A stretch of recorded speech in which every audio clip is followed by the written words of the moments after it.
Good afternoon to everyone. Welcome to our Job Connect Cafe. It is very, very exciting to have so many of you join us today, and I know there's a lot of excitement around this topic. Um, this is one of the initiatives that we at MNLCT, in specific our mental health hopes team, have put together, and they've been working diligently for so long on this event, as well as other events. But we know this year hasn't been easy on everyone. I'm not going to dwell on that, but but it's amazing to see how much effort has been put throughout many organizations, what they've been doing, as well as, I know for us, for our part, we've done a lot since COVID-19. And it's good to focus on these initiatives and to keep on trusting in the positive, and helping our brothers and sisters and little ones and elderly. And I know everyone is working so hard. So I want to briefly introduce our speakers and tell you what's going to happen today. It's going to be a 2.5-hour event with some top-notch speakers from around Ontario, and that will be giving us their peace of mind and advice. So before that, I just want to again note for those of you who just joined, feel free to connect with us. Everyone is muted automatically, but you're free to ask questions at any point. You can either ask questions to the chat room, or you can raise your hand and I'll be happy to unmute you, and then just make sure you also click on that mute button so you can be unmuted and you can have the floor to speak. So we will have Q&As along the way, so we're not waiting till the end. We will give, so here's the agenda, just to introduce what's happening today. So it's a 2-part program. The first part is focused more on career building, insights on how to navigate the labor market, the job market. We will be giving you tips, and we'll talk about different tools, training programs. We're fortunate to have speakers from various organizations. Maria Bernardo, who's a senior consultant at the Employment and Education Network, will focus on community colleges and what courses are available there and how that relates to the job market, particularly during this pandemic. And then from the Labor Education Center, we have Pina Trimarchi, who's a vocational instructor, who will also focus on various trades and talk about some paid placements, including a 12-week free training program called Trade Links. We also will have Diana Chan, who's a founder and CEO of Marketability. She's a well-known a personality who is very well-versed on and very knowledgeable on job searching tips and career building. So she will join us for the third part of that session. In part 2, we will focus on recruitment, and we have we will reveal to you some job opportunities. We thank Corinne Chanier from TD Bank, who will join us today and talk about some opportunities at TD Bank.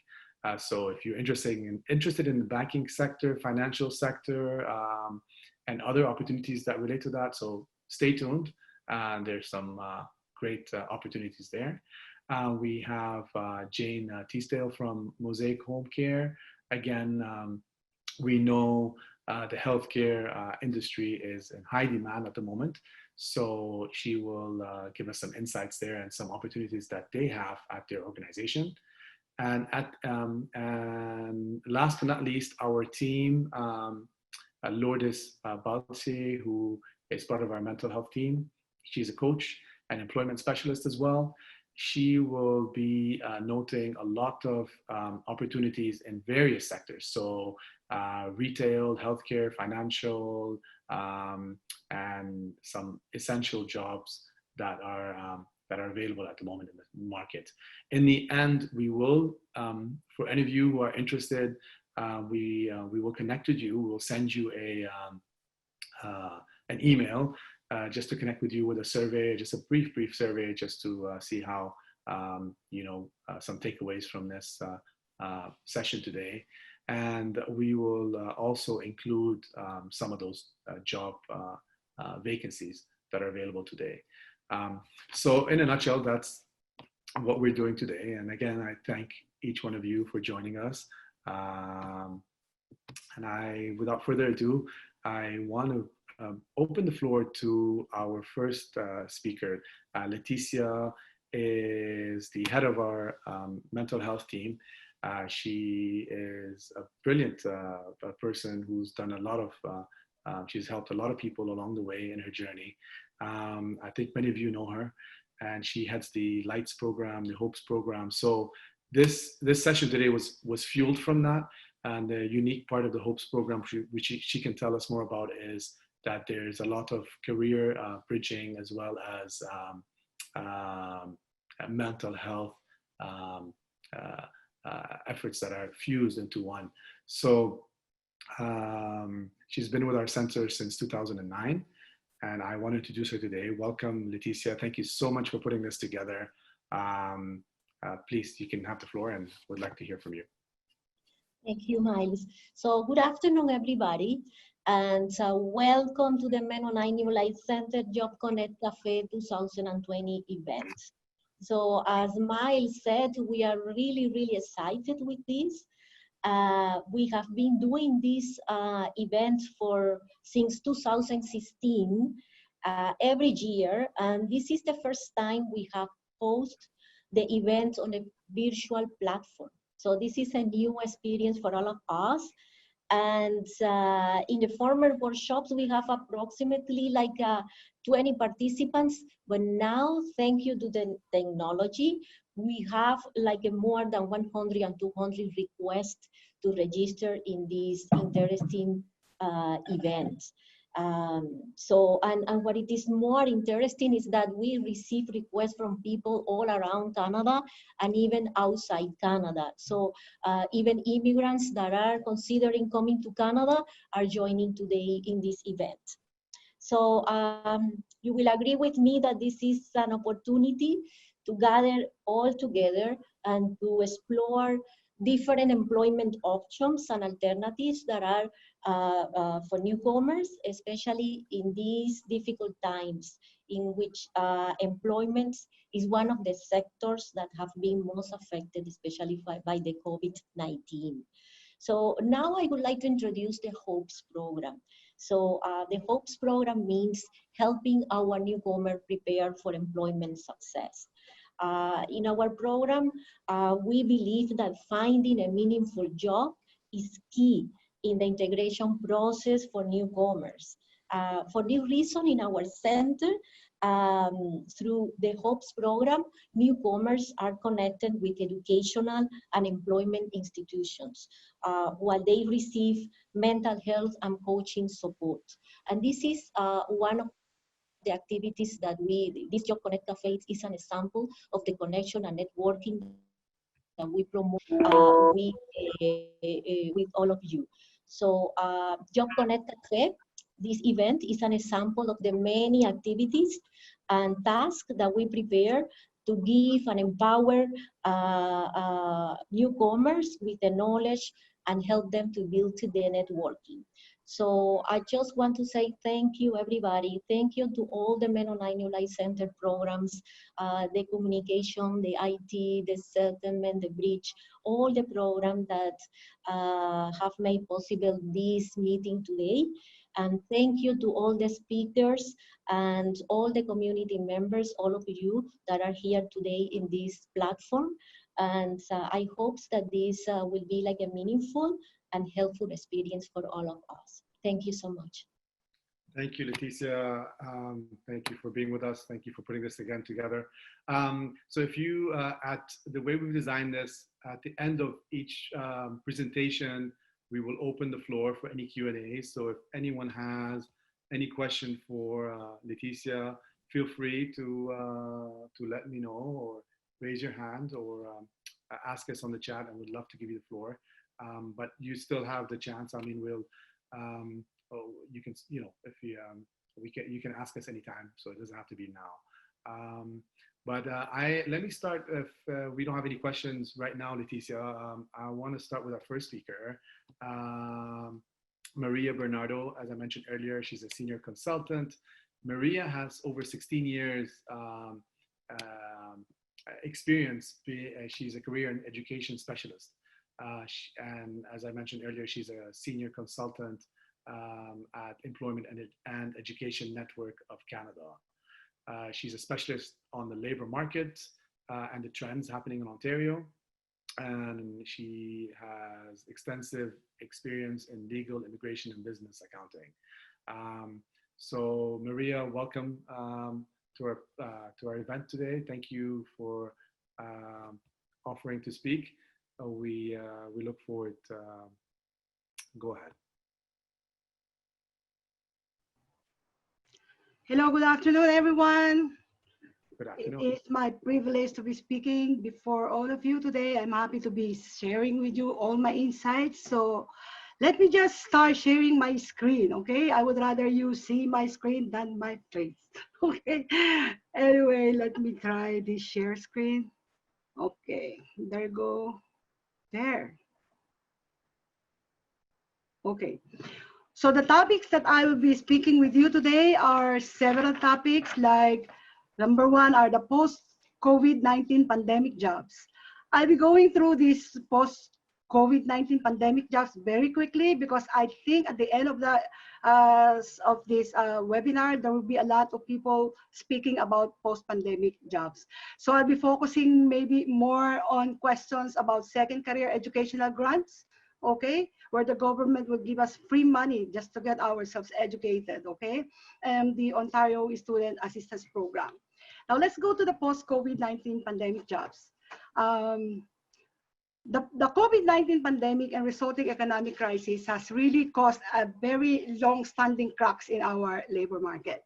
And this recession is unlike any other that we have experienced here in Canada before, okay? And to abruptly stop contagion of the virus, there were deliberate restrictions done to close almost all sectors of our economy. Several sectors were shut down. So now the question is, where will the demand be?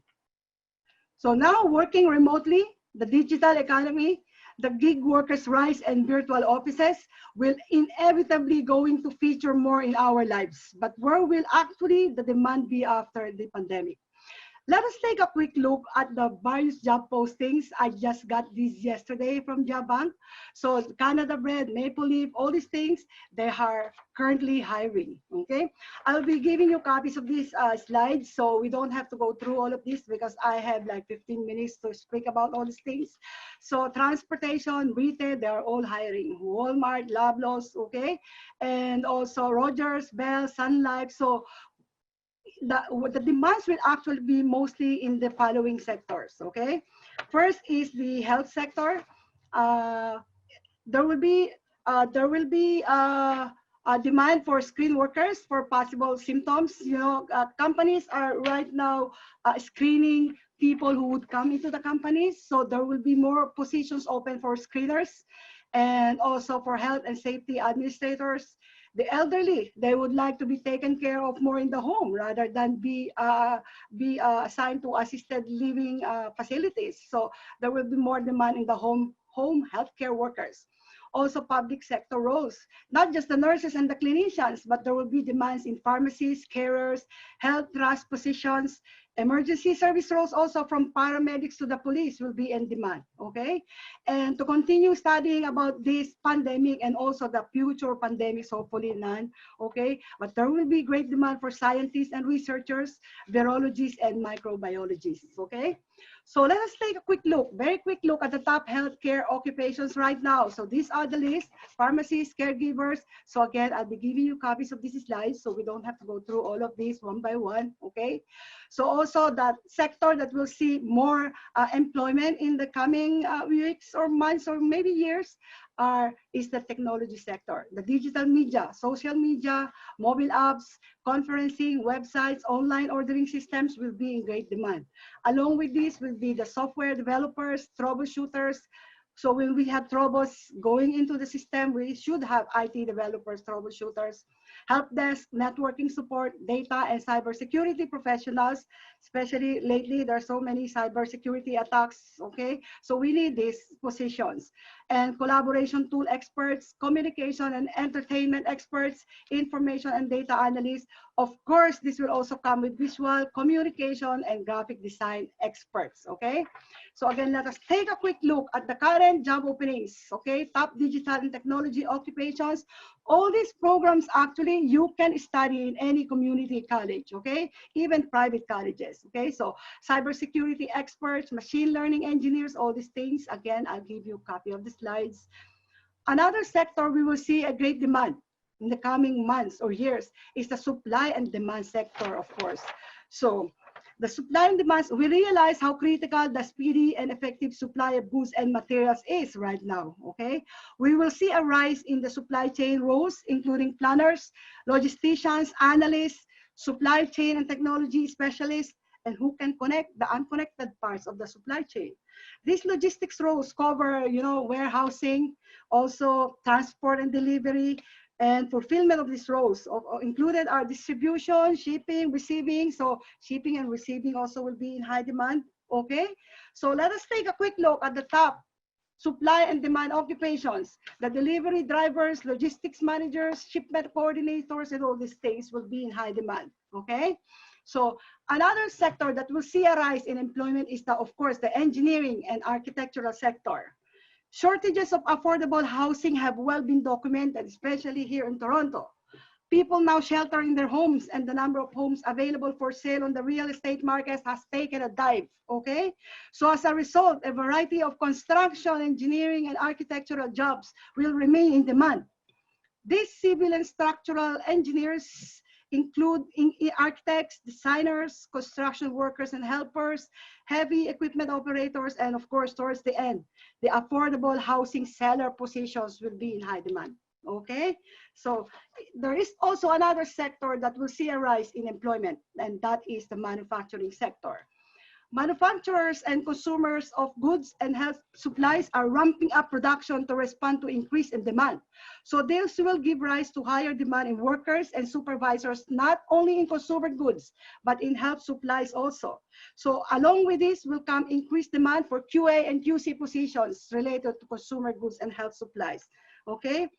Also, we have seen in the past, like recent past, that manufacturers in some sectors are retooling their facilities just to produce what, ventilators or maybe sanitizers. So to retool your facilities, there will be a rise or increased demand in manufacturing engineers, including millwrights, computer numerical controllers, machinists, master comms, and also the back office that needs support for these fields are the finance, their HRs, and their procurement. So all this will see demand as we go into or through this pandemic. Okay, so the top manufacturing occupations are here listed: the machinists, water quality technicians, clean car engineers, and so on. Okay, so another field that will see a rise in occupation or in employment is the education sector, but this time we do have a new normal. Okay, so with the current normal, there will be demand for teachers, but this time they have to have a new set of skills for distance learning and also for assistance for collaborative education. Okay, so there will be a demand for those who play roles in providing learning infrastructures, like, you know, the curriculum designers, program designers will be in demand. Okay, so let us take a quick look. at the education occupation. So online tutors will be in demand, educational policy analysts, health education teachers, education social workers, and those things. One other field that will see a rise in employment is the customer service occupations. You know why? Because most of us now are working from home, okay? So customers may have questions or may need assistance in canceling or suspending services, placing orders, or otherwise accessing essential supports. So we will see a rise in customer service positions later on, or maybe now we're already seeing them. Companies are already creating virtual teams to work at home, but handle support calls also. So this course will also include canceling or rescheduling travel plans with airlines, maybe hotels and other hospitality industries. These calls may also include suspending ongoing subscriptions or maybe clarifying item availability and shippings, okay? So online sale is one category that keeps growing and will be more and more viable. So there will be a rise, great rise in online and selling and promoting positions, okay? So let's see. These are the sectors, just to recap, where will the demand be? In the health sector, in the technology sector, in the supply and demand sector, in the engineering, architecture, and construction. There will be demand in manufacturing and utilities, most especially consumer and health services. There will be demand in education, but this time we will shift into distance learning and collaborative education. Okay, so customer service will be in demand, especially those that are home-based customer service positions. Okay, so at this time of pandemic or maybe later, it is really easy to see that the job market this year will be most challenging that we have ever seen in our lifetimes.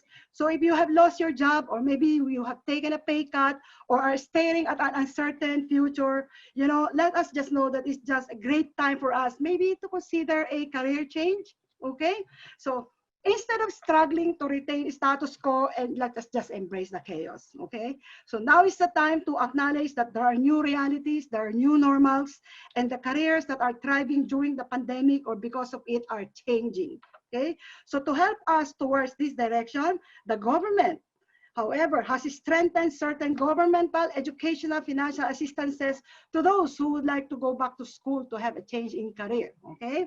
So some of them, Ontario government financial assistance programs are, the most popular is the Ontario Second Career Program. And another popular thing nowadays also is the Ontario Student Assistance Program, or popularly known as OSAP, okay? So the Ontario Second Career Program, this is free, meaning it's a total grant. You don't have to pay this thing back, okay? So this one, there are two general requirements to qualify for this. You have to have,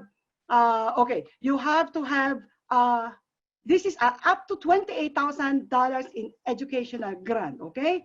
And then your tuitions will be covered, only up to $10,000. Books will be covered 100%, okay? But again, the cap is $28,000 for all these things, okay? Allowance will include two things: transportation, either is the actual fare if you are taking the bus, or up to $250 monthly if you're driving your car to go to school, okay? So living costs will be depending on your household income. So there are formulas that are used, so that we can talk about that later on as we go along, okay? So, but to get through this program, okay, there are two requirements, general requirements. You have to be eligible and you have to be suitable. So under the eligibility program, you have to have been laid off after January 2, 2005, meaning you did not quit your job. You have to have been laid off, okay? Second, you have to be unemployed, not working. But you know what? Unemployed includes you are working less than 20 hours a week, you are still considered unemployed under the Second Career Program, okay?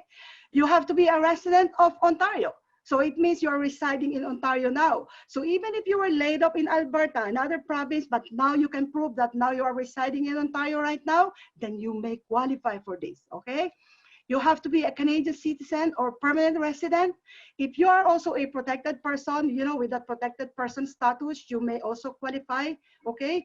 And the last one, which is the most important, you have to demonstrate that your course you are trying to take has a demand. It has to be an average or a good demand in that field. And for that, we can discuss all those things, okay? Later on if you have questions, okay? So another thing, There is the eligibility point system. This time, this is different. It is talking about point system. And for each of these factors, you have to score high scores, okay? Out of the 21 points, you have to get 16 points minimum to qualify, to be eligible, okay? Under the active job search factor, they are saying you have to have been looking for a job for more than 6.5 months to get maximum 3 points, okay? If you're looking for a job for less than 3 weeks, then you have 1 point, okay? So for the next one, duration of unemployment, you have to have been unemployed for more than 6.5 months to get a score of 3 points, because they need you actually to try looking for a job for 6 months before you can qualify for this, okay, after layoff. The next one, educational attainment. Now they are talking about your education worldwide. So if you have a degree or a diploma from anywhere else in the world, then your score goes down, because they are giving a chance to people who don't have too much education, okay? So if you're a high school diploma only, you score 3. If you have a degree or diploma, you score 1 only, okay? So work history. Now they are talking about work history only in Canada, okay? So they don't care about your work history back home. So here you have to have been working in Canada for more than 7 years to get a score of 3 points, okay? So labor market prospect. The course that you will take, if it requires a credential or let's say a license, then you get 3 points. Any other course, okay, will give you 2 points only. There is no 1 point in this labor market prospect factor, okay? Type of training. Type of training, your school must be a good school. Of course, that's number 1. The course you will take must fall under NOC, B, or C. That we can talk later on as we go to the Q&A questions and answer portions, okay? And also, your experience counts, occupational skills. They are looking at the job that you did before you were laid off. If the job you did is something where demand now is low, then you get high score, 3 points. If the job you did before is already in demand, of course you get low score, because why would you study if the job you did before was in demand anyway, okay? So that's about second career. Now let's talk about the other thing that is very popular nowadays, because Canada or Ontario seems to give us a lot of money to help us through education, okay? It is called Ontario Student Assistance Program. This is where we are given a loan, okay? A loan, but that includes a grant part also, okay? So OSAP is equal to grants plus loan. Sometimes grants is even bigger than the loan, okay? So it's a case by case. It depends on your household income, depends on your status. Are you single support parent, those things, okay? But who are eligible for OSAP, okay? This time, there is no restriction on the course you would like to take. Even if you would like to take a course in NOC A or NOC B or NOC C, unlike second career, you only have to take NOC B or C to qualify. Here, it doesn't have restrictions, but there are eligibility requirements also. You have to be a Canadian citizen, permanent resident, or protected person. Same thing with second career. You have to be attending an OSAP approved school and program, okay? And third, you must be enrolling in a certificate or degree program that is at least 12 weeks long to qualify for OSAP funding, okay? But you know what? OSAP is good, but there is a beware. There is a caveat, okay?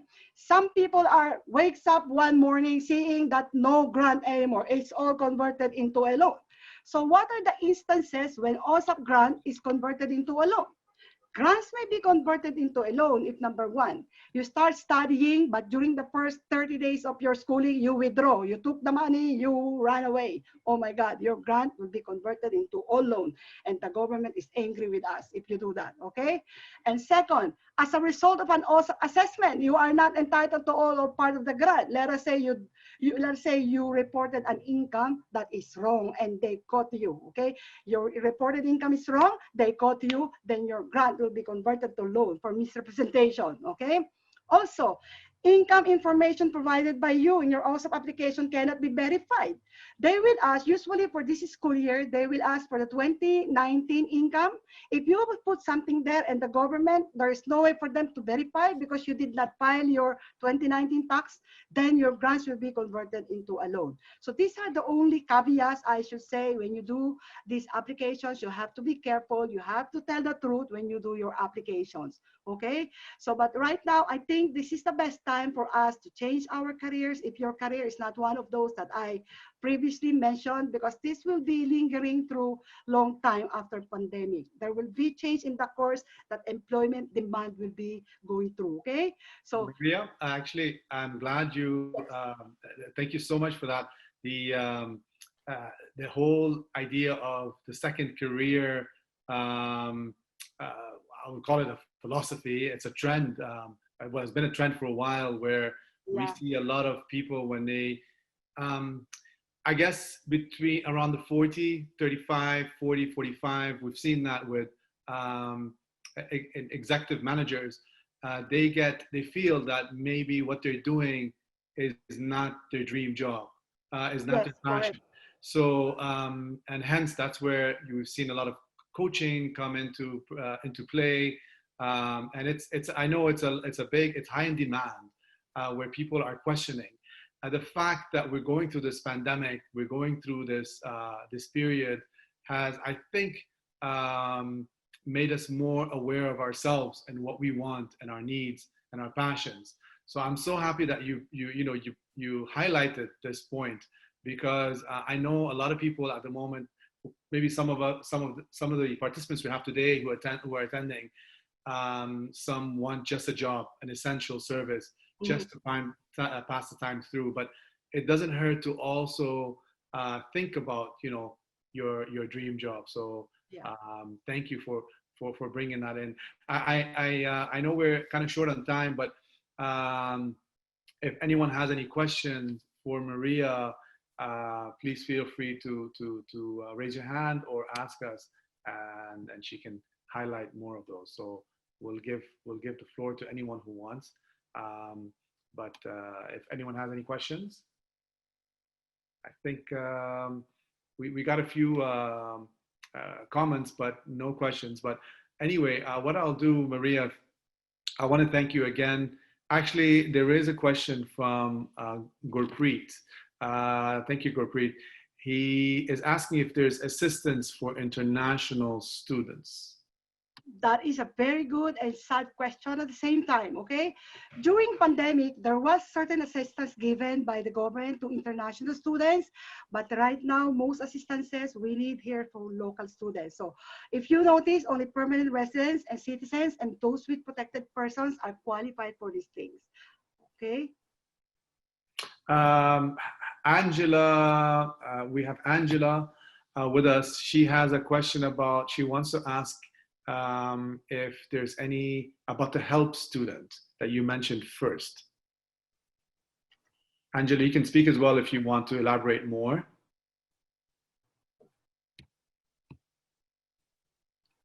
Yeah, actually, to help students, there are so many Employment Ontario providers that are available, okay? They will guide you through if you want to apply for OSAP. Most schools, especially community colleges, they do have their own financial aid officers that are available to help you 24/7 with your applications for OSAP. Second career, we do have our Employment Service Ontario providers who are there to help us all through the process of applying. But right now, during pandemic, I noticed most of the programs, most of the second career counselors were closed, but I know they are now starting to accept applications for second career also. Okay. Warda has a question as well. She writes in the chat room, do students who want to pursue CPA, can they get OSAP? It depends. What do you mean by CPA? Usually, when we mean CPA, it means Canadian Payroll Association, okay? So, OSAP, okay, it depends. If you are talking about CPA, there are programs like accounting and payroll specialists, so that is okay for OSAP. But if you are talking about the CPA certified payroll, certified public accountant or something, we call it in my country, then there is a degree program to that. And yes, that is also okay for OSAP funding. That would be a degree program. Yeah, it's the certified public accountant. Yes, that would be a degree program. Laura Herrera has a question. She asks, what is the best way to identify the academic program on demand? Do your research, okay?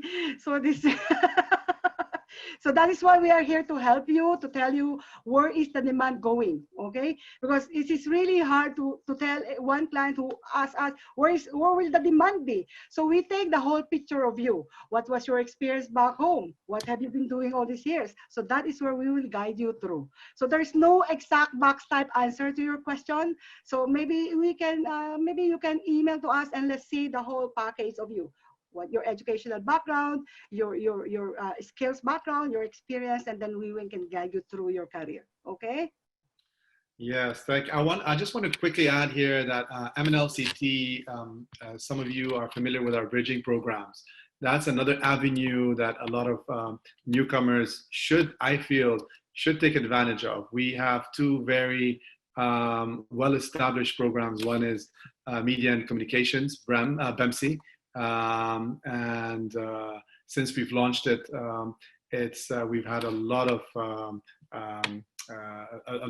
people request to join that program. We've gone online as well. It used to be in class, in person. Now with COVID-19, we also have it online as well. So people who are outside the GTA and cannot make it in person into class. So we have that facility. And the other program that's very popular is the BREM program, which is the Bridge to Mental Health. And that program, the beauty of it, as well as the BEMC program, is that they offer placements. And you also get a certification from the College of Psychotherapists in Ontario. So programs like that, I know there's other bridging programs that other organizations host or institutions.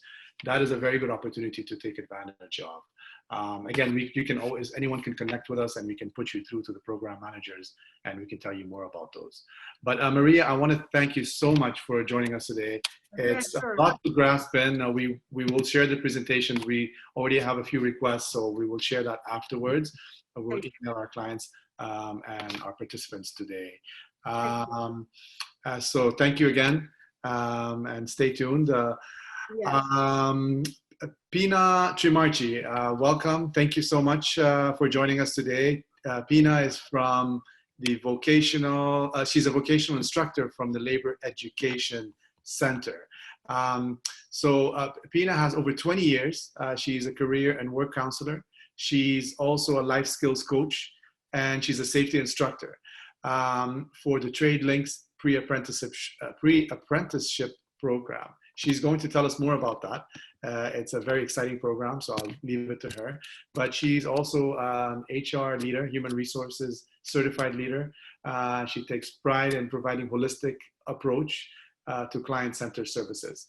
I think we're lucky to have her today because she's going to enrich us with a lot of insights on employer hiring perspectives. Pina, thank you for joining us. Go ahead, I've unmuted your mic. Can you hear me? All right, hi.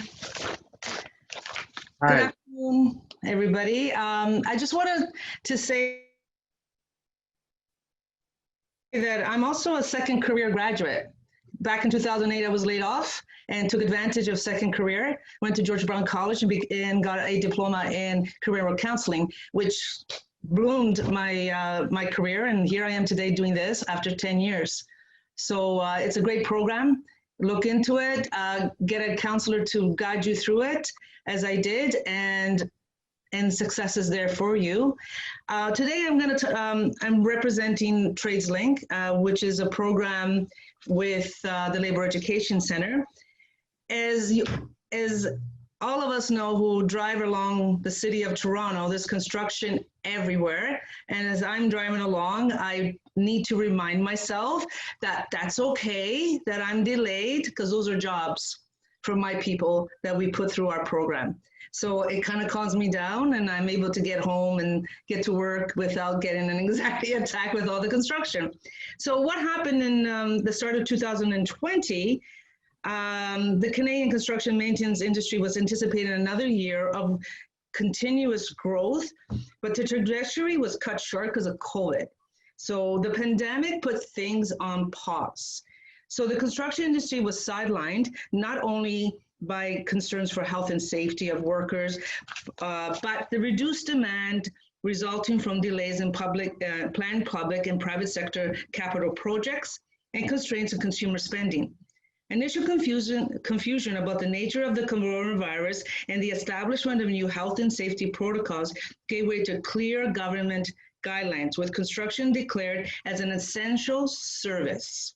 And that's an important thing to understand, that construction is an essential service. We need to put those buildings up.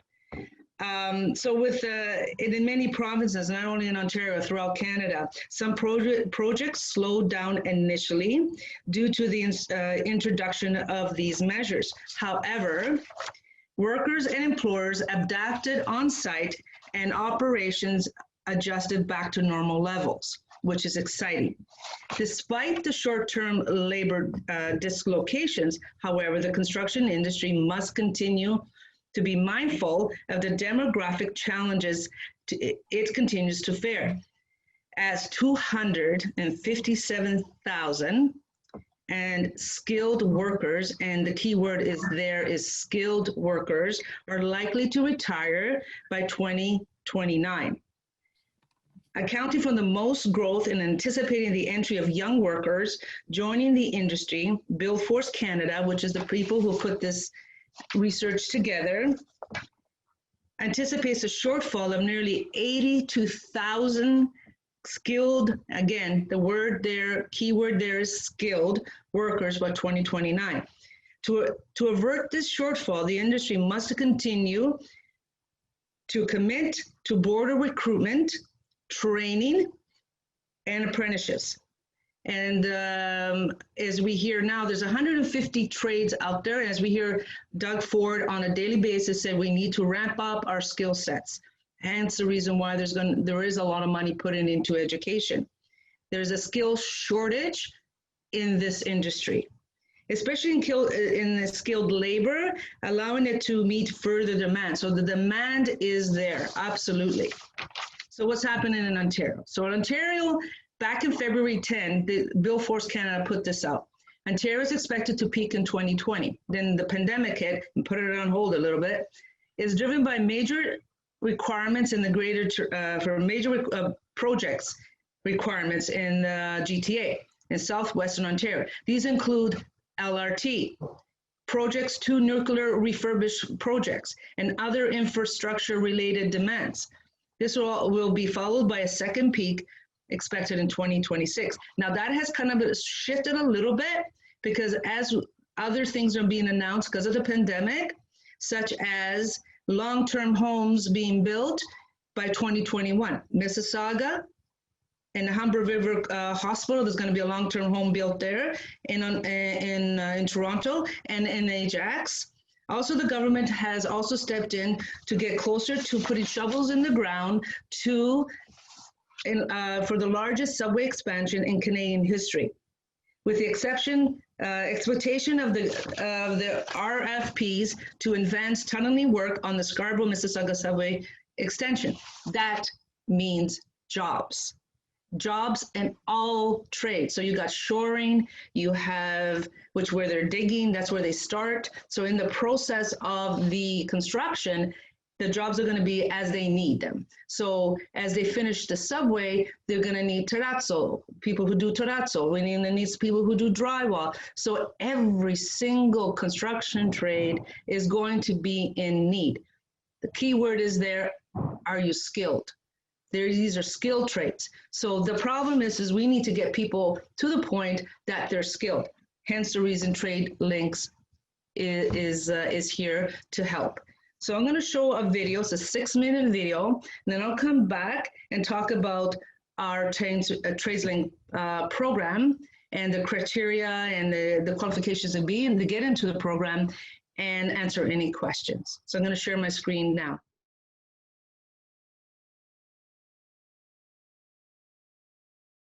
We do have a Diana Chan. Diana Chan is at the moment, she's our next speaker, and she's online. Diana, can you hear me? Let me unmute you. Good afternoon, Diana. Hi there. Hi, how are you today? Good, good. Thank you so much for having me. thank you for joining. It's a pleasure having you today. So we had a little bit of difficulty with that last presentation. It's just I think something with the network went wrong, but I think we can start with, we can go ahead and connect with you first. So earlier I introduced you to the presenter, to everyone here, and as a career developer, career coach. And you will talk to us today, I believe, about LinkedIn and the applicant tracking system. There's a lot of questions about the ATS. I know for a fact, I can tell you my journey when I was on the job hunt about 8 years ago. And because I'm an editor by trade, I used to try to be very creative with my cover letters and my CVs. So after 300 job applications where I got like maybe 3 replies, I realized that I wasn't using the right words. So I was talking to a computer and not a human being for the most part. So I learned my lesson the hard way, 3 months, 4 months into applying for jobs. So any advice you can give us on that would be great. So Diana, thank you for joining us. I'll give you the floor. Perfect. Thank you. Awesome. Thank you. Great, great. Awesome. Does everyone can see my slides okay? That's good there. Perfect. I'm just trying to, Miles, if you can also let me click record on my end, that'll be awesome as well too. That could work as well. For those of you who can't see my slides, feel free, you can just click on speaker view, and that way you'll see like the big screen of me speaking, or you can pin me as a speaker so you'll see the full screen of the slide as well. Okay, perfect. Okay, all right, looks like it doesn't allow me to record. That's okay, there. We're recording the session anyway, so we'll send it. Yeah, no problem. Yeah, I'll get that copy from you anyways afterwards. Okay. All right, so first of all, hello and welcome. Thank you so much for having me speak today. I am so delighted to be here today. My name is Diana YK Chan, and my topic is LinkedIn 101 for job seekers. So I have about the next 20 minutes with you guys here. So what I'm going to cover today is I'm going to give you a little brief background about myself, why LinkedIn, how to optimize your LinkedIn profile to get found by recruiters, some LinkedIn job searching tips, and also some ATS tips as well. So let's dive right in.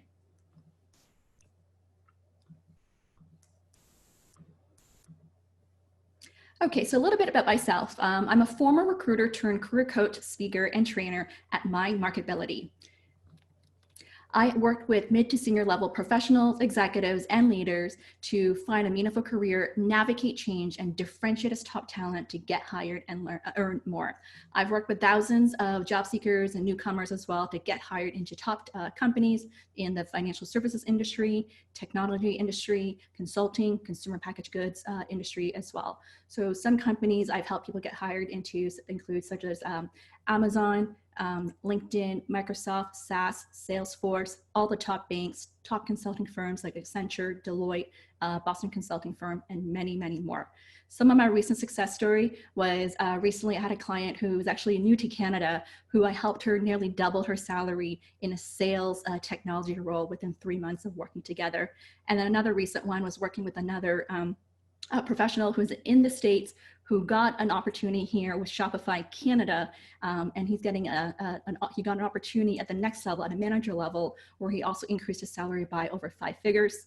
And then one of my proud one was earlier this year is helping a client in a sales VP of engineering to get hired into Amazon with over 6-figure salary increases.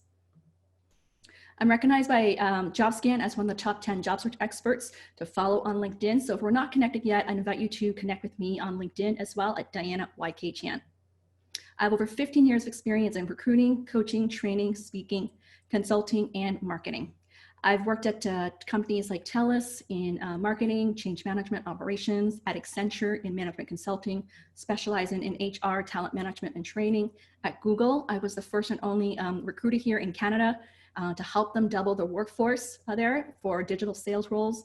I also worked at Bell as a consultant to help them develop the first ever new grad program, and at Fish Recruit as an agency recruiter, where I recruited for a variety of industries in like financial services, pharmaceutical, retail, CPG, and many more. So I have seen thousands of resumes, over 20,000 resumes and millions of LinkedIn profiles. So I have a pretty keen eye of what employers look for. I also recently worked at the Schulich School of Business as a career advisor, where I supported hundreds of students, new grads, MBA students, and also international students from India with their job search there. So why LinkedIn? I've actually been using LinkedIn for over a decade now. I signed up for LinkedIn on LinkedIn back in 2004, and I started using it a lot more when I got into recruiting. And I want to share with you why LinkedIn is such a powerful tool. It is the world's largest and most powerful online professional network with nearly 700 million active users. Over 90% of the recruiters use LinkedIn regularly to search for talent. So I can tell you, like when I was recruiting at Google, pretty much all the talent I found was through LinkedIn or through networking and referrals. I only hired one person through online application. And when I was working at Fish Recruit on the agency side, pretty much all the roles that I filled for employers were found through LinkedIn. So I'm really curious to know if you can type in the chat room to let me know, are you on LinkedIn? And do you have an optimized LinkedIn profile? You can use LinkedIn for research, networking, and to look for work. It's such a powerful tool. I tell all my clients that you really want to leverage LinkedIn to the fullest potential when it comes to job searching.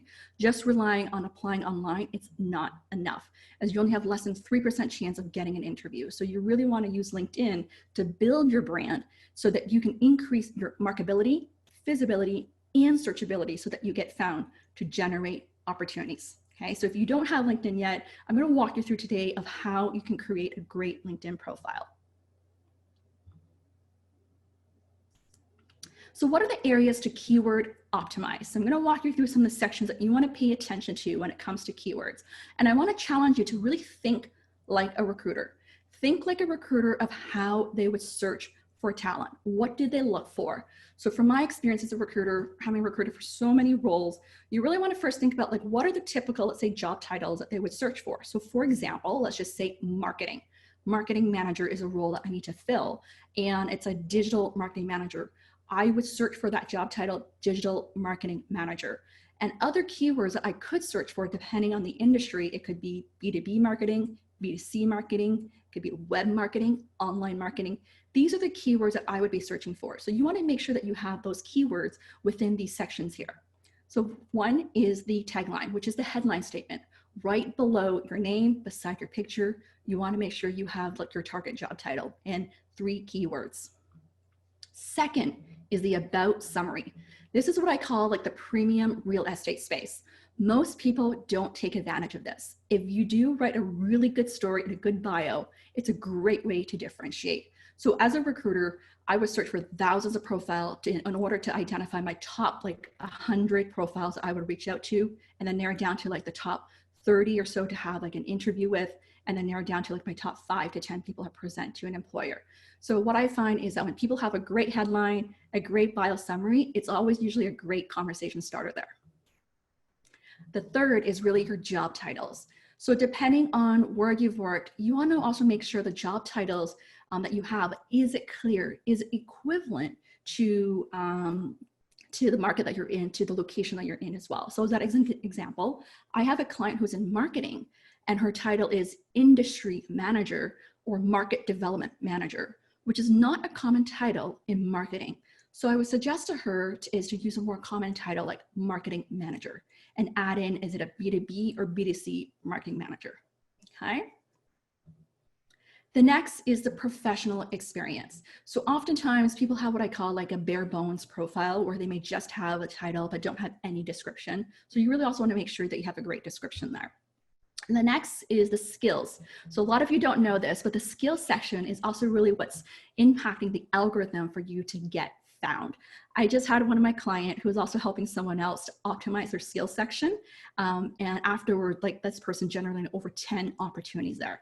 So you have up to 50 skills that you can actually identify, and you can pin your top 3 skills that you want to really highlight and feature there.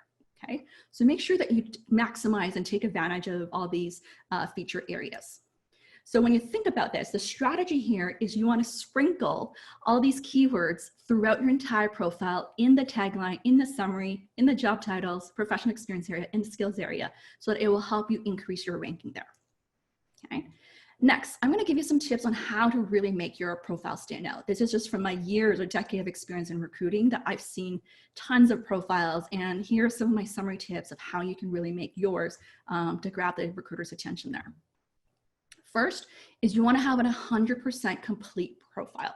Okay, when you have a 100% complete profile, you're 40 times more likely to get found and receive opportunities, which is huge. Okay, so if you do a search, it will tell you what consider a complete profile, which is usually those sections that I just mentioned, is you want to have all that information plus at least 50 connections and a profile picture to make it complete. Next is you do want to have a professional picture. You're 14 times more likely to get found. And I can tell you from my experience, just having that professional picture will make a huge difference. So, these days you don't need to even pay someone to take a professional picture. You can just use a great iPhone, a great camera to take a great photo. You can have it something in natural lighting, or a great professional, just neutral color wall there to get a picture. You want to avoid pictures where you're wearing sunglasses, or your pictures with let's say at a wedding with a friend or a spouse, or with your pet or babies. You want something that's professional. It would make a huge difference. Third is that customized background photo. So this is another next level there. It's that picture behind your professional profile picture that you can use to either have a tagline of your branding statement or a picture that represents you, whatever that is, but it's also a great way to differentiate. If you check out mine, you'll see how I've customized mine as well. And I'll give you some samples later on. Next is you want to have that catchy and relevant tagline here. So I'm going to share with you some samples later on of how to get found, but this is that first impression test, right? So you want to capture the recruiter's attention to click on your profile to read further. By default, if you don't optimize it, it will just be your default latest job title. Okay. Now here's another hack. There is a character limit. So to get over that character limit, update the headline in your app on your phone. Okay. So we talked about the bio summary. You want to have an authentic bio summary. Tell your story in your tone of voice. Make it personal. Speak. You can use words like in the pronouns of I. Tell your story. If you're new to Canada, tell your story as well. Talk about your top 3 strengths, top 3 proud accomplishments, 3 things that you're really passionate about, whatever that is, to make your personality stand out there. Next is to have that sufficient information for each role. So going back to really, sprinkle out and fill in all the information there. Okay. What's different from here compared to a resume? Resume, because usually there's about 2-page limit.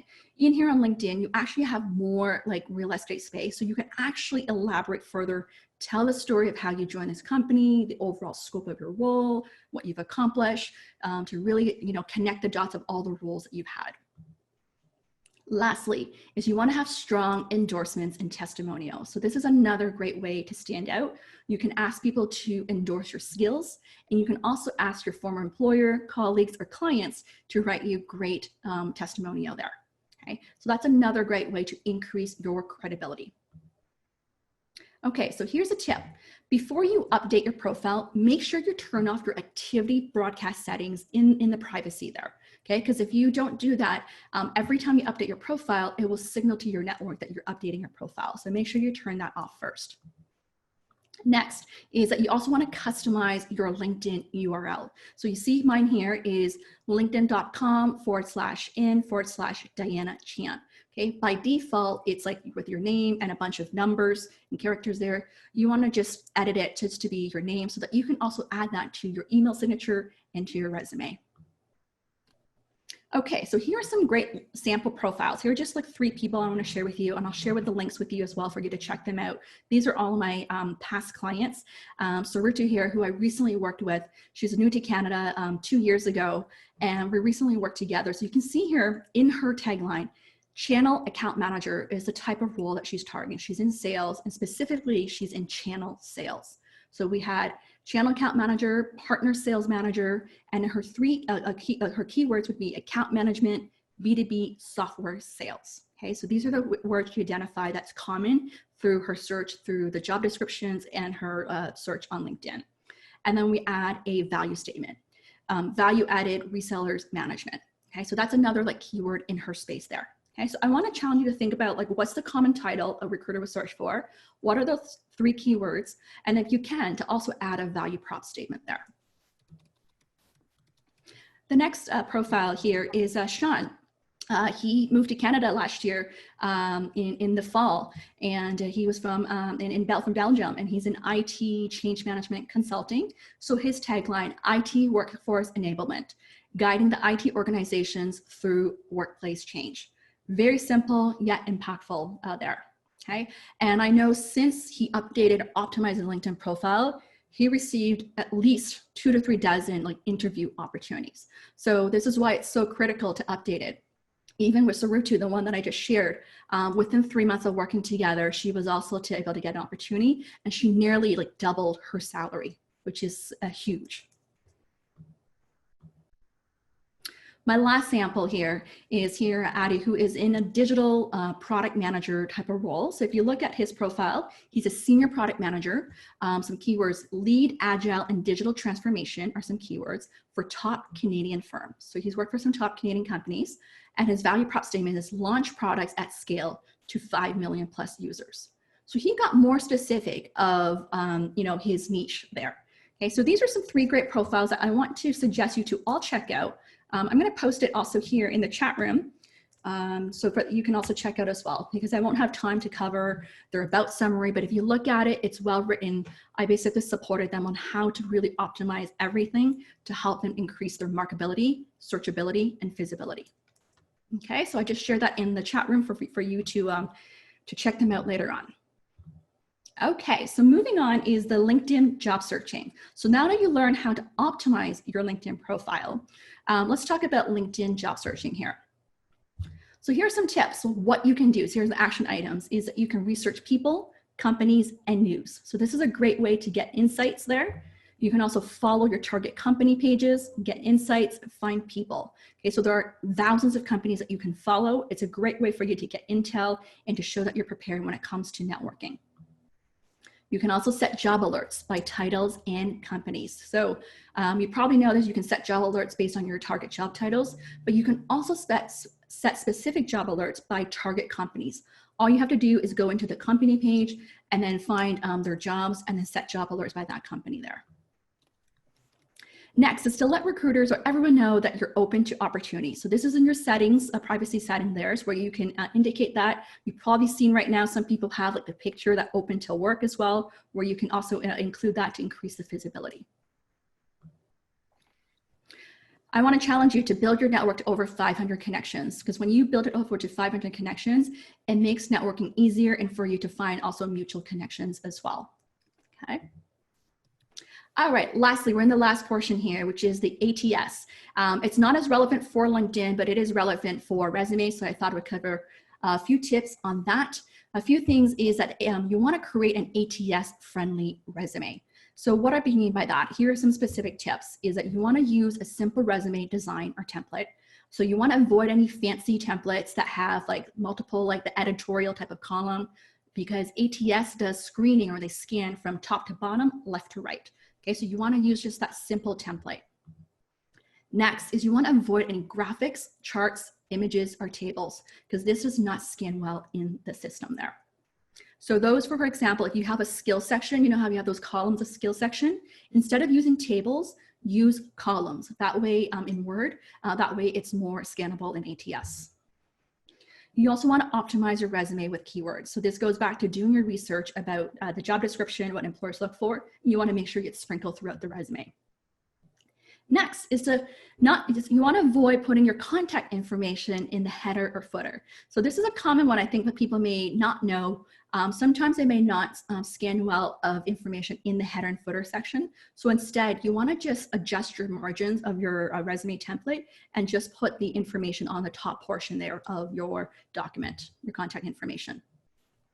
Next is you just want to use simple bullet points, you know, the common one like the circle, the square, nothing too fancy, otherwise it may not scan well as well. And then lastly is you can use tools like jobscan.co to check how ATS friendly is your resume. So all it is you paste the content of your resume and then paste a job description to see whether you're a strong match there. Now, don't just rely on that tool. You know, the tool just tells you that, you know, what percentage of how strong a match you are. You just want to use it as guidance there. Okay, so just to wrap up, you know, if you want more free resources, I invite you to come over to my website to sign up for a free 10-day job search mastery challenge. It's 10 days of emails where I give you even more tips to master your job search.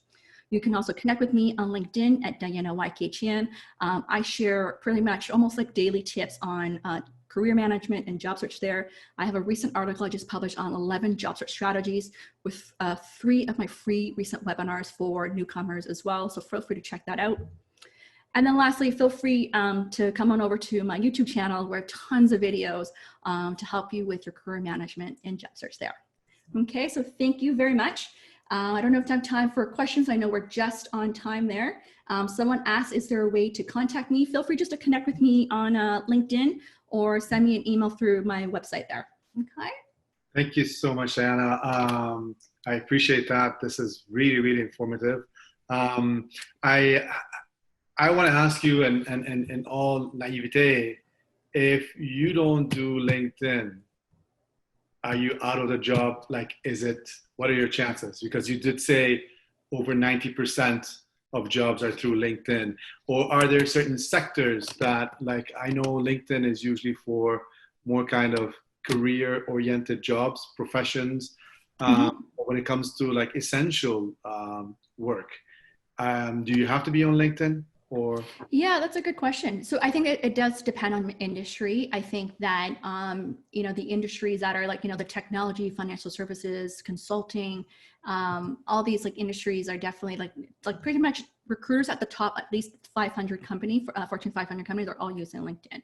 But if it's more, let's say retail jobs, customer service jobs, they probably aren't relying on LinkedIn as much. So you can probably go on for use like just a regular online application. But if you are looking to apply for jobs, at least in that 70K plus salary range, you know, at the mid-level, if you're at the mid-level profession, you should definitely be using LinkedIn because not only for job search, it's really good for networking and building your contacts there. Like if you are new to Canada, you know, even for me, I came to Canada over 20 years ago with zero network, and pretty much every job I have got was through either networking or through referrals. So I really want to encourage all of you to take advantage of that. And LinkedIn is just a way to build that network there. Especially now, right? I mean, we used to depend on face-to-face networking, I think. Yeah, absolutely. Absolutely. To give you an idea, like right now, since COVID, I've actually been facilitating like networking events online. And now like people can like, I'm surprised we can meet anyone all over the world. It's no longer just local. Like you can meet anyone all over the world. I'm also seeing right now that employers are also hiring remotely. So I've had clients where the job is in US and they're based in Canada. I had the other client who's in US and he got the job here at Shopify Canada where he get to work remotely. So I'm definitely seeing more and more of that there. That's another topic, the age of self-proprietorship or, you know, more so multitasking, right? Doing more kind of little jobs rather than just one full-time job working remotely. I'm seeing that more of a trend. We have a few questions actually from our participants today. Chloe asks, she asked healthcare sector. Yeah, healthcare sector, definitely want to be on LinkedIn, I would say. I recruited for pharmaceutical. I would say my experience, pharmaceutical healthcare, people may have a LinkedIn profile, but it's more bare bones. It's not as updated, but that's okay because that's still an opportunity for recruiters to find you. Like I know there are healthcare recruiters who are on LinkedIn searching for talent there. So acting, I'm not as familiar with acting in the industry itself. I see it probably more acting profiles in the US there, but it doesn't hurt. Think of it as your own portfolio, having a LinkedIn portfolio as well. Like these days, LinkedIn has a feature called feature section where people can actually include their videos, their website, whatever that is. So if you can build, let's say your acting portfolio on LinkedIn, that's great, right? Someone asked, should we age-proof our LinkedIn profile or go back as far as possible showing relevant experience of the past? That's a great question. So usually with like the resume, I also recommend that you really want to just have about the last 10, 15 years of the experience unless you're in like a very senior role where you want to indicate anything like 20 plus years. But a few things you can do is, if you want to avoid people like the ageism bias, there is to remove your graduation date when you graduated from university. If you had like internship jobs, co-op jobs that are no longer relevant, I would cut that out. If you had like jobs that are no longer relevant to what you're doing now, I would cut that out as well. Okay. We have Cynthia, and by the way, for all those of you who are asking questions, if you would like to speak, please just give me a heads up, raise your hand, and I'll unmute you. In fact, I did unmute your button, so you can, some of you can speak if you want to. But Cynthia is asking you, Diane, what's a good website to search for remote or customer service jobs? Let me think. I'm not sure if I'm familiar. I mean, Indeed is definitely like one of the popular ones, I would say, for job search, like even like customer service roles as well, or the company itself. Remote, I know there are websites that are just for remote jobs as well. Or if you're looking for what I call contract roles, there are companies that say recruitment agencies that specialize that. And one is like Adecco, for example. They specialize in remote jobs or like even contract type roles, so you can contact them. But to be honest with you, like these days, most employers are pretty much recruiting remotely now. So I feel like it used to be kind of like something that was hard to get, but these days I feel like it's much easier now to get in terms of remote opportunities. Like I was just talking to an employer who's looking me to recruit for them. They're based in Toronto, and they said for them to take advantage of tax credits, they're looking to hire people like in Calgary or Winnipeg as well too. So definitely there's definitely more opportunities there.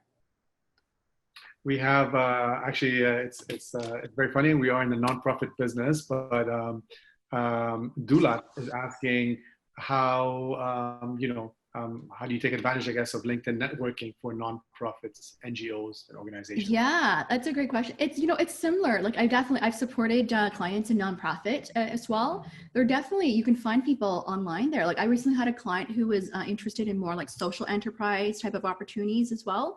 And she found someone in the States that she was really interested in, or like she also came across like an author in this space, and it was a great way to find people. So for me, I would say, guys, it doesn't matter what industry you're in. At the end of the day, I want you to think about this. This is your extension of a resume, of a marketing tool. LinkedIn is a marketing tool. Okay, your resume is just a document here. LinkedIn, it's online. If you have it, people can find you on Google, on LinkedIn. Like if you add it to your email signature, when you don't attach your resume, it's like that already, the online portfolio about you there. So I want you to see this as your way to market yourself. It's a marketing tool there. So to me, it doesn't matter what industry it is. Think of it. If your industry is no one else is using it, think of it. You're already like the top 2% of people who've already updated the profile to stand out. Okay, so I hope that gives you some encouragement with that, like just to go for it. I had a client, a student actually recently attended my training. I forgot what industry she is in, but after attending my training, she created a video bio of herself, of answering that "tell me about yourself" question, and she added to her LinkedIn feature section there. And it's just a great way when someone clicks on her profile, not only should see like the words, but there's like a little video about her that people can see more about who she is. So just think of it as a way to stand out there. Absolutely. We have Liliana, actually, she will ask you the question. Liliana, go ahead. Hi, Diana. Hi, everybody. Thank you for having me. Okay, so my question is, I'm a hairdresser, and with this pandemic was very bad, the situation of our shop.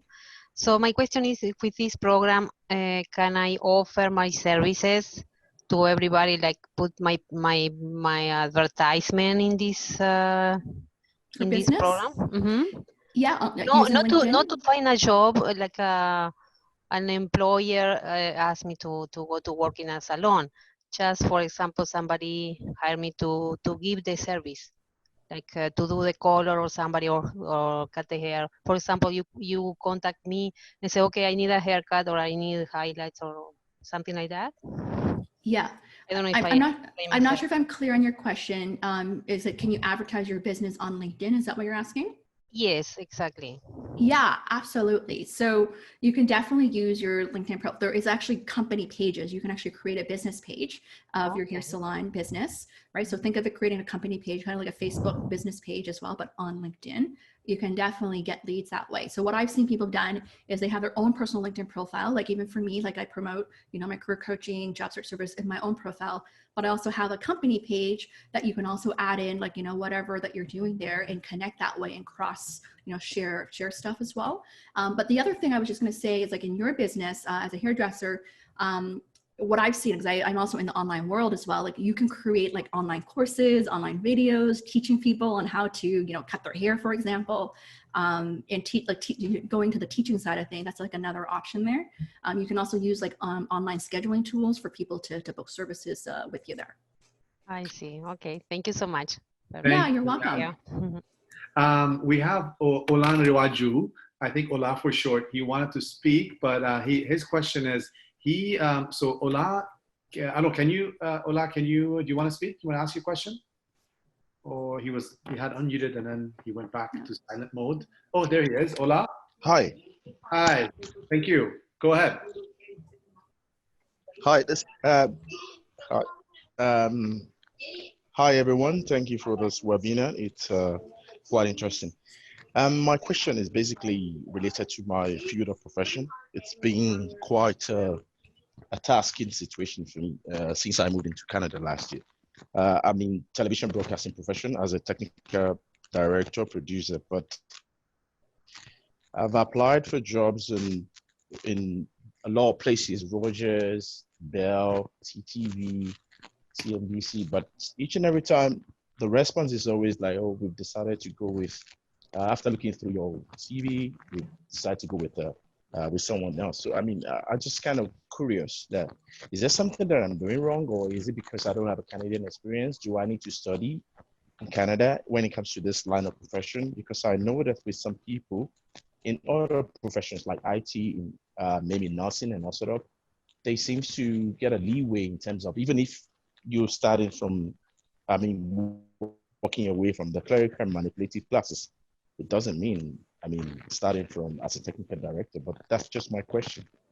Right. I mean, so the question is, how do you get your foot in the door, right? So I think this is a great question. I think that this is where it's a big question as well. The way I look at it, if you are looking to change, like if you've been really impacted in your profession, in your industry, like I know, for example, travel as well, hospitality, and you're looking to pivot, the first things first is you really need to go above and beyond in doing research about this new industry, new company, and the new roles that you're targeting. You have to really understand what does it take to succeed and what are the potential barriers for you to get in. And you need to conduct informational interviews. Just applying online is not going to be enough, because as the employer or recruiter, they are not able to necessarily see or connect the dots. And right now with COVID as well, there's definitely more competition. So you need to go above and beyond in showcasing that you've done the prep, you understand the challenges, and showcase the potential of yours as well. Okay. You know, if you're just applying online, it's not going to be enough. Let me give you an example. I had, let me just think of what's an example here. Like I had a client, you know, the marketing agencies, digital advertising agencies have been impacted as well, right? Where companies spend less on advertising. So there are a lot of people on the agency side want to move into the industry side as well. So I had a client in a digital marketing on the agency with her own business. And she got an interview opportunity with a big bank in change management, like IT transformation change management, which is like, it's like almost like impossible when you think of it. But the way she got that was essentially through a contact, a colleague, a mutual connection of hers who was actually going on maternity leave, and they connected and said they wanted to refer her in. And but when the hiring manager, the director of IT, didn't see anything connection of it.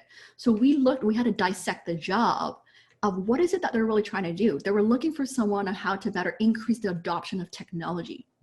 And so we had to look at her, what are those transferable skills and experience? And so you also need to ask yourself, what are those transferable skills and experience? And you need to be able to convey that to the employer as well. So right now, I'm guessing, just from my experience, like I've seen so many resumes, most resumes, it's probably written in a way of what you've done in terms of responsibilities, but not necessarily tailored to the needs of the employer. And most resumes I've seen, really rarely do people convey their unique value in terms of their contribution, their accomplishments and results. Most just convey their responsibilities, not what they've done differently. So I haven't seen what you have, but from my experience, I know that there's always opportunity to take it to the next level there. Yes, no, thank you so much. One more thing, Ola, actually, since you are in the media business, I do recommend you look into MNLCT's, our bridging program, Media and Communications Bridging Program, which is, we call it BEMC, B-E-M-C, B-E-M-C. In fact, they started cohort, yeah, I know, I'm not good with acronyms. I was a former journalist myself, so, and we don't like acronyms. But anyway, we started our cohort this week. And we would love to hook you up with our program managers, and maybe you can have a one-on-one. The good thing about those is that we provide placements after you do your you do the courses. So it's a good bridging programs. They're good in that aspect because they familiarize you with the landscape, Ontario media landscape, and you well, at the point where we could go and come and go as we please. There are site visits, like to some of those organizations you're interested. But anyway, we can talk more about that at another time. I know we're already we're short on time. But there's so many questions. Yeah. Diana, you're very popular. Yeah. So, I gotta hop off soon as I have another meeting, but I'm happy to answer two more questions I see here that's good, probably applicable. Someone asked, would LinkedIn be important for internships as well? Absolutely. A lot of big companies right now are doing like recruitment for internships. So in a company I know, for example, like BMO, they've been really focused on promoting right now on LinkedIn. So absolutely there. Another one was, I worry about my employees seeing my LinkedIn profile and if they know that you're looking for other work. So if you're employed, how active should I be, I guess, on LinkedIn? So this is up to you. You know, at the end of the day, you know, you got to look up for yourself, right? You can be discreet if you're employed by essentially not put that you're looking for work or you're open for opportunities. You don't want to indicate that in your about summary, but you can definitely update or optimize your LinkedIn profile. If your employers ask, just say that, I'm leveling up my own professional profile there. There's nothing wrong with that. You just never know, right? I just had a client who I worked with last year, like she just got laid off by her employer and she was so glad she updated her LinkedIn profile and optimized, and pretty much instantly, you know, she's been interviewing for opportunities already. So at the end of the day, you need to look up for yourself, okay? Don't worry too much about what the employer thinks. I had another client right now, she was so worried about putting her information on LinkedIn. Because of that, she was not getting right opportunities. As soon as we updated her tagline, even her job titles, instantly she got a recruiter contact her. So if you're worried too much what others think, you're just losing out on opportunities for yourself there. So I really hope this was helpful in terms of helping you to think differently and to challenge you to really stretch out of your comfort zone. I know, especially, you know, for those who are newcomers, like even for myself, when I came here, like I had to overcome my shyness, the language barrier, the culture shock. But one of my favorite saying is that you got to own your greatness with confidence to shine. Own your greatness with confidence to shine, to convey your value, okay? And really believe that you're remarkable and that you have what it takes. that is a beautiful note to end on. End with. Thank you so much, Diana. I know there's other questions, but feel free to connect with her on LinkedIn and ask her more if that's fine with you. And then, you know, she can answer you. But we wish you all the best in your next meeting. Thank you for joining us today. And it was very informative. Awesome. Well, thank you so much for having me. Good luck, everyone. You take care. Bye now. You too. Bye-bye, Diana. All right. So that the first part of our session, we conclude with that. But we had Pina. I know we lost her for a bit. She's back. I don't know if she wants to say a few words, if anyone has any questions. But if Pina, you would like to maybe connect with any of us, just let us know. Anyway, she's online, so if anyone has any questions, feel free to address it to her. In the meantime, I will actually, I think she's having some issues with her network, but we will go to the second part of our discussion today, our seminar. And this is I know a lot of you are waiting to find out what sort of jobs are out there. So we have TD Bank, Mosaic Home Care, and other organizations that we'll reveal to you shortly. But let me start with Corinne Chenier. She's a recruiter. She works at TD Bank. She's been working at TD Bank for the past 11 years. and she's a bilingual talent acquisition partner. She is very passionate about her role. She helps and impacts people's lives almost every day, helps them with their career goals. And this certainly, she says, gives her the most satisfaction. Well, it gives her a lot of satisfaction that you are here with us today, Corinne. Thank you so much for joining, and the floor is yours. Go ahead. 1 minute, Corinne. I think you are still unmuted. Go ahead. If you can click on that mute button.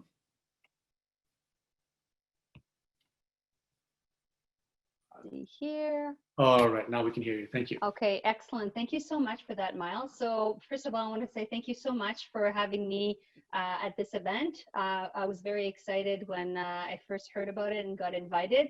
So again, thank you so much for having me here so I can actually share some information, maybe tools and tips, and also a little bit about myself and my own journey at TD. One of the things that's been resonating throughout this event so far today is hearing how people are coming in with a lot of potential and how it is that you're going to be able to shine and land that job that you're looking for. As for myself, I've been with the bank for 11 years, and my background has nothing to do with banking. It's actually in social work and in teaching. And I have a bit of retail experience, you know, I won't get into details as to how I ended up with banking, but one of the skills that I have been carrying all along is the fact that I am bilingual. I am my mother tongue is actually French, so this was something that I was able to definitely use to get into the bank. And being a social worker and having been a social worker and a teacher, there are some of those skills which we call transferable skills that you can definitely bring into other jobs. So for me, phone channel, I started off on the phones at an entry-level position at EasyLine. Maybe some of you are familiar with EasyLine. Maybe you're customers of TD and do use EasyLine. And do your banking through EasyLine or EasyWeb. So for me, I started off as a frontline worker, taking calls in the call center. And I would say over my 11 years, I did get a lot of support to actually move around. So after that, I was a skills development coach for people with disability. I had a team in London, Ontario, a team here in Toronto, and I was traveling back and forth. The business where I was working then asked me to come back to EasyLine and actually manage a team on which I had first started off on. Became a manager there, moved on to become a manager in credit cards, and now I've been with HR as a talent acquisition partner for a little bit over 4 years. So there is definitely room and opportunities for growth. The bank is strives on that with unlocking people's potential. We're very, very big on that for sure. Now, that being said, in terms of opportunities, you're probably wondering, okay, lots of opportunities, where would I go? So we have opportunities in collections, TD Insurance Platform, which is still under the umbrella of TD, everyday banking, investing, retail is another world on its own. Boring are some of the opportunities where we do hire regularly.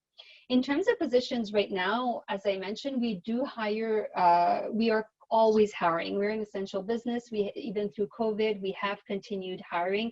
Of course, the bank takes this very seriously, and so there has been adjustments that have been made. We used to have a lot of the process, part of the process, the recruitment process was done face-to-face. No longer, it is online now, and through phone and through technology like Zoom. And so you're probably wondering, okay, so that's all great and good. Now, how do I go about to applying? So in terms of that, one of the things that I always recommend people is, first of all, to really know who you are and know what it is that you have in terms of your skills. What are your transferable skills and what is it that you're after? I think that is something that is really important. Also, to then go on TD Opportunities, tdopportunities.com, and then from there, I would say really navigate and see what's out there. Are you interested in an entry-level position, call center? So right now, like I said, we always hire in call centers. It's become, the demand has become quite high, especially through COVID right now. A lot of people are doing their banking through phone and through the internet. So you would go online. I would recommend you first to navigate, enter some keywords to see what is of interest to you. And then really read, importantly to read actually about the position, but not only that, but the location. Is it feasible from where you're living to actually come and work, let's say in the call center in Markham, or not? Also the hours of operations, right? So for example, recently, right now I'm supporting with applications for overnight hiring. Overnight means literally you work overnight. You do not work, let's say, up to 4 to midnight. It is an overnight position where you work throughout the night. You go against everybody else's routine, basically, right? And so people, we call, we set up an interview, and then when they find out that it's overnight, it's not really what they're looking for. So I think it's very important to really know what it is that you're looking for, and to read and to comb through all that information when you do apply. There is a possibility, as Diana had mentioned earlier on, to put an alert on your profile as well. So that's another thing you can do, is put an alert on your profile with keywords, again, for possibly positions that will pop up through the system, auto-populate, and then you will be notified in your inbox of positions that maybe would be of interest to you. So that's another thing. And then from there, again, go to the posting, look at the posting, and then decide whether or not you're going to apply.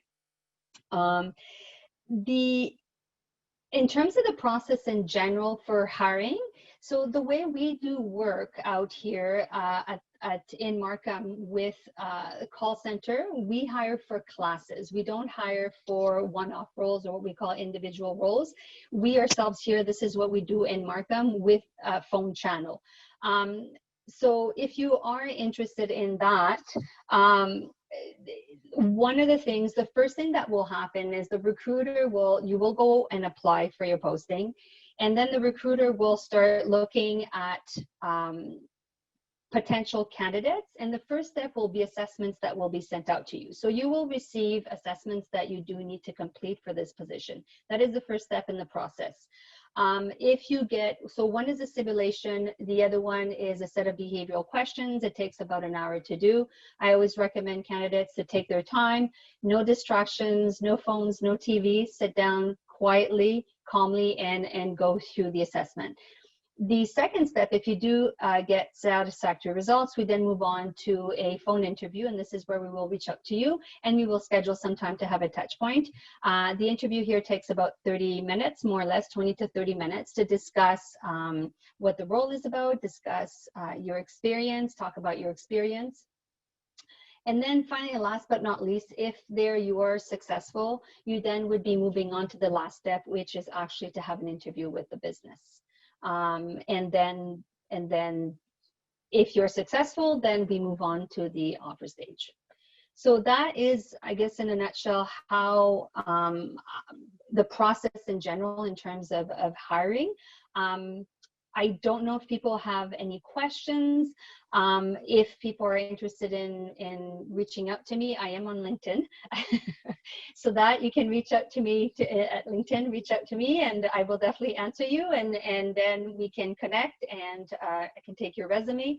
Some people will come in because they have been referred by somebody who already works at TD. So that is another possibility. And again, is really knowing what it is that you're after. I know for me, one of the main thread that I've had all along with being able to continue working from being a teacher to a social worker, to then working in the call center, to being a skills coach and now a recruiter is that I'm a people's person. I want to help people. I like to help people. This is what makes me very happy. And it doesn't matter if it's in teaching, if it's in social work, if it's on the phone, helping people with their banking, giving them advice, as a skills coach to actually help also to make sure that people are successful in their position, or through being a recruiter, which is to actually help people get jobs. The thread is the same throughout, right? So I think this is another thing. I think it's very important to really know what it is that you're looking for, what you're after, and to have that vision, and definitely not to give up, for sure. Yeah. So Corinne, yeah, no, thank you for that. Actually, we've been having some questions coming in. okay, Answering some of them as you were speaking, but great. I'm going to start with the first one that came through from Arshay. I think I pronounced it right.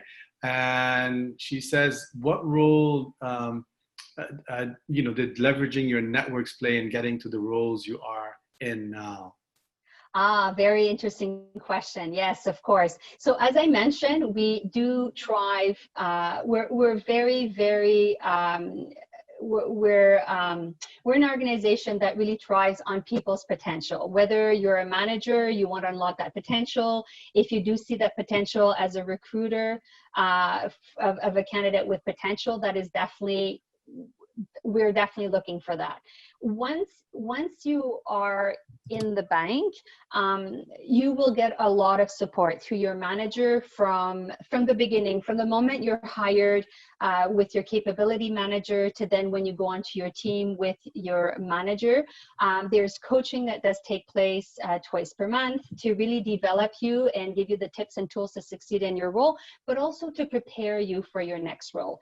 And that is where you come in to do the work to really find out what it is that you do want to do with your manager and with the guidance of your manager. And then from there, eventually move on and do your, basically take on the steps to move on to your next role. Then this is how you end up building your career. Yeah.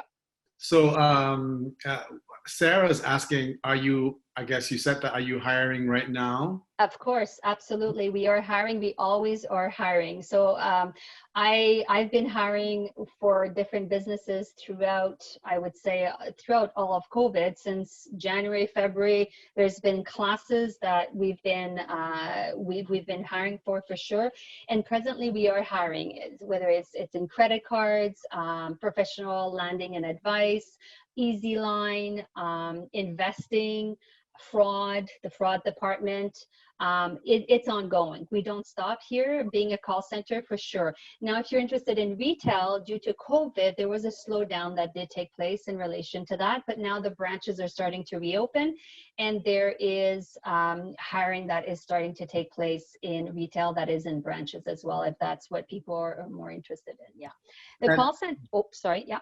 No, go ahead. I just want to point out what you said in the beginning, that right. Although you are in the banking sector, that yes. doesn't necessarily mean you need a good financial background. There exactly. Are other opportunities, right? There's probably more right. opportunities available than yes. being a banker, right? Yeah. Absolutely, absolutely. I think one of the key words, and that has been brought to the forefront today, is customer service. I think this was talked about at the beginning of the event, and this is what we are about. We are about customer experience. It is all about that. So even when you do showcase yourself, if you do get to having an interview or touch point with a recruiter, and it is over the phone, think about it this way. The recruiter will put themselves in the customer's shoes throughout the interview to really see if whether or not the person at the other end is engaged, shows passion, shows some energy, right? Because these are things that we are looking for in our call centers for sure. And it doesn't mean because you don't have any banking experience that it won't work. I myself don't have any banking experience. I've never had any banking experience. That's just not my That's just not my part of my experience. However, I think, again, it is about being able to connect and have that skill of being able to connect with people over the phone, and really show your personality and tell your story, basically, when you're having your interview. Yeah. Yeah, someone just asked Cynthia about how does she find the posting to the call center. I think we can Sure. send her a link afterwards, or a link to that page where all those jobs are. Sure. I mean, one of the things you can do is just go to Google, and yes, we can definitely do that. But another way to do it is go on td.com or tdopportunities.com. And from there, just literally go into the link there. And from there, it will ask you to apply for a position and create a profile. So it's important to create a profile online also, and then upload your resume, and from there apply and navigate. You can start with navigating and seeing what is out there and see what works or not. I really don't encourage you to apply to everything, because it doesn't really show what it is that, it doesn't show that you know what it is that you really want and where you're focused and where you're going with your vision as to what you're after, right? Yeah. The other thing that I would add to this too is the call center is a really great place to actually, as a springboard, to start your career. You will learn a lot, especially in the call center. There is so much to learn. Product knowledge, the training is amazing. The support is fantastic, and we work to make sure that people are just successful and very happy. We do say, we go by with our motto, happy customers. We want happy people who here too, right? Because they are serving customers, right? So yeah. You're getting a lot of questions there. Some of them are we sort of answered about experiences. Right. Diana, yes, you don't need banking experience No. per se, but No. to get hired at TD. But she says, she points out something interesting here about the type of training you provide. Right. Okay. Yes. Maybe give us, so obviously you do provide training. Sure, absolutely. Absolutely. We won't throw you into the deep end like that. It doesn't work that way at all, because there is so much product knowledge in the call center. The learning curve is quite steep. So we definitely, for example, the role right now for EasyLang, we provide 10 weeks of full-time paid training. You're in class, you're working, you're at work, you're in the office, you are getting paid 37.5 hours, you work, and you're being tested, and you will learn. You have facilitators that are there. You've got your capability manager that is there to help you, and we help you and guide you step by step throughout the whole process until you join your team. Once you've joined your team, then the manager takes over, and the manager is there. That is part of his accountabilities or her accountabilities to make sure that you succeed. And this is through having coaching sessions twice per month, to make sure to discuss, where are your challenges, how we can overcome challenges, putting some plans in place, et cetera, et cetera. Yeah. Yes, I also want to just, we're having a lot of people ask about where to go and find those job opportunities at TD Bank. So we've, the link is in the chat room for everyone to see. It's jobs.td.com. /en-ca/job opportunities, well, with a hyphen. So just check out the chat room, please, and you can copy paste that. Also, some are asking to connect with you. Absolutely, absolutely. I'm definitely, my door is open. Please reach out to me on LinkedIn. I will answer you, and then we can take it from there. Sending me your resume. I can give you my coordinates. You can reach me at my name, Corinne.Chenier@td.com as well, if you wish to send me your resume. And then we can take it from there for sure. Absolutely. Yeah. Yes. It's interesting, the profile of some of our participants today, with a lot of great experience. One person, Sharok, I was asking if he would like to speak, but he's wondering what the best route to get an internship / full-time job, which is a very strategic way to look at how to land a full-time you know, Position. position. Yes. Yes. So internship in terms of an internship at TD? Well, I guess, yes, absolutely. Oh, hello. Or having, oh, hello. Yeah, that's me. See, Hi. so I graduated recently, and for the most part, I was doing customer service. I really Yes. loved my job, but now I have to take baby steps and advance into my career. So I was Of just course. wondering, it didn't have to be TD, but like, for example, TD is a really good bank, and I'm with TD. But I was just wondering, what's the best way to like nail an internship for TD or these sorts of. Wow. That's a really good question. What I could do is, if you want to reach out to me, or if you want to give me your coordinates on the chat room, what we can do is I can look into that for you. I'm not very familiar with the process of internships. I know that usually internships do take place throughout the summer. And then again, I'm not very familiar with that, Sharak. It's an excellent question because it really is not part of my domain. So I don't want to induce you in error and send you in one direction and it's not the right direction, right? So yeah. When you said you wanted my coordinates, did you mean my LinkedIn? I followed you just recently. Yeah. Okay. So if that's the case, I mean, we can chat on LinkedIn if you want. Reach out to me on LinkedIn, and then I'll connect with you, and then I'll see what I can do in terms of getting information for you on that. All right. Thank you.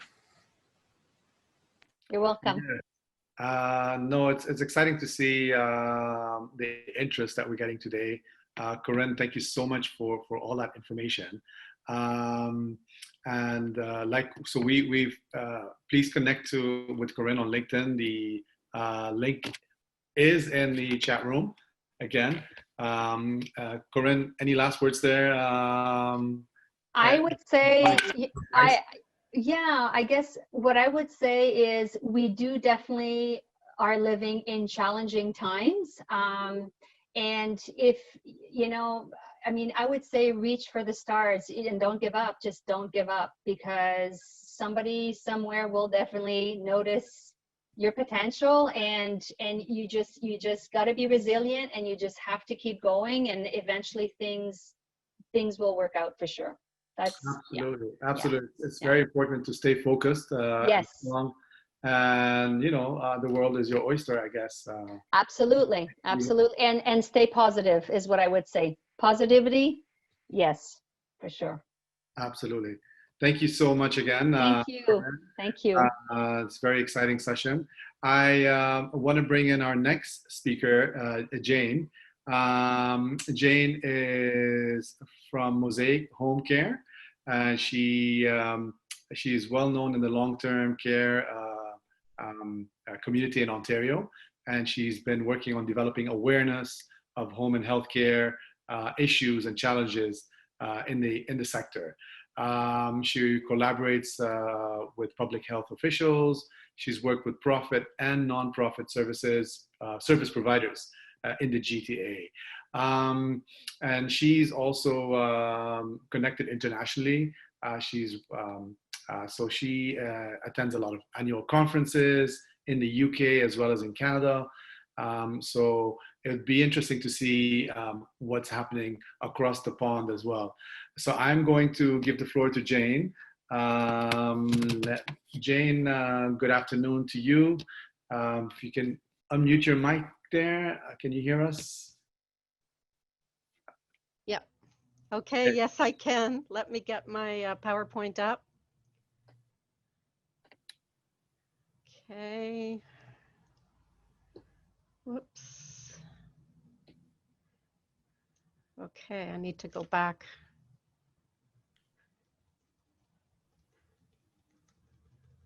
Hang on, sorry about that. Okay, good afternoon, everyone. Well, I've been learning a lot of things too about LinkedIn. Some great information from Corrine and also Maria about applying for work. So I'm one of the business owners of Mosaic, and I do have a staff that is doing the HR role. But since COVID, I've been doing some of the interviews as well, especially for people who are applying for our frontline teams and PSWs and nurses, because working in a COVID environment, it is changing things. I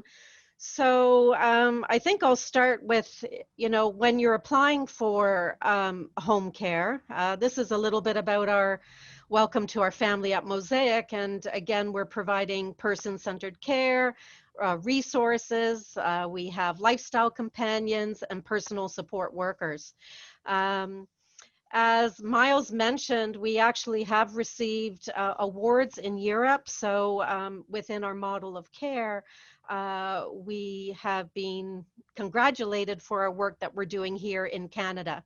And our focus is really person-centered care. And I think that comes across the board when your customer service certainly works into that role as well. When you're working with people, you need to know about them. We also, this is my business partner, so both of us have been, started Mosaic. We started ourselves. I've had about 21 years experience in the healthcare field,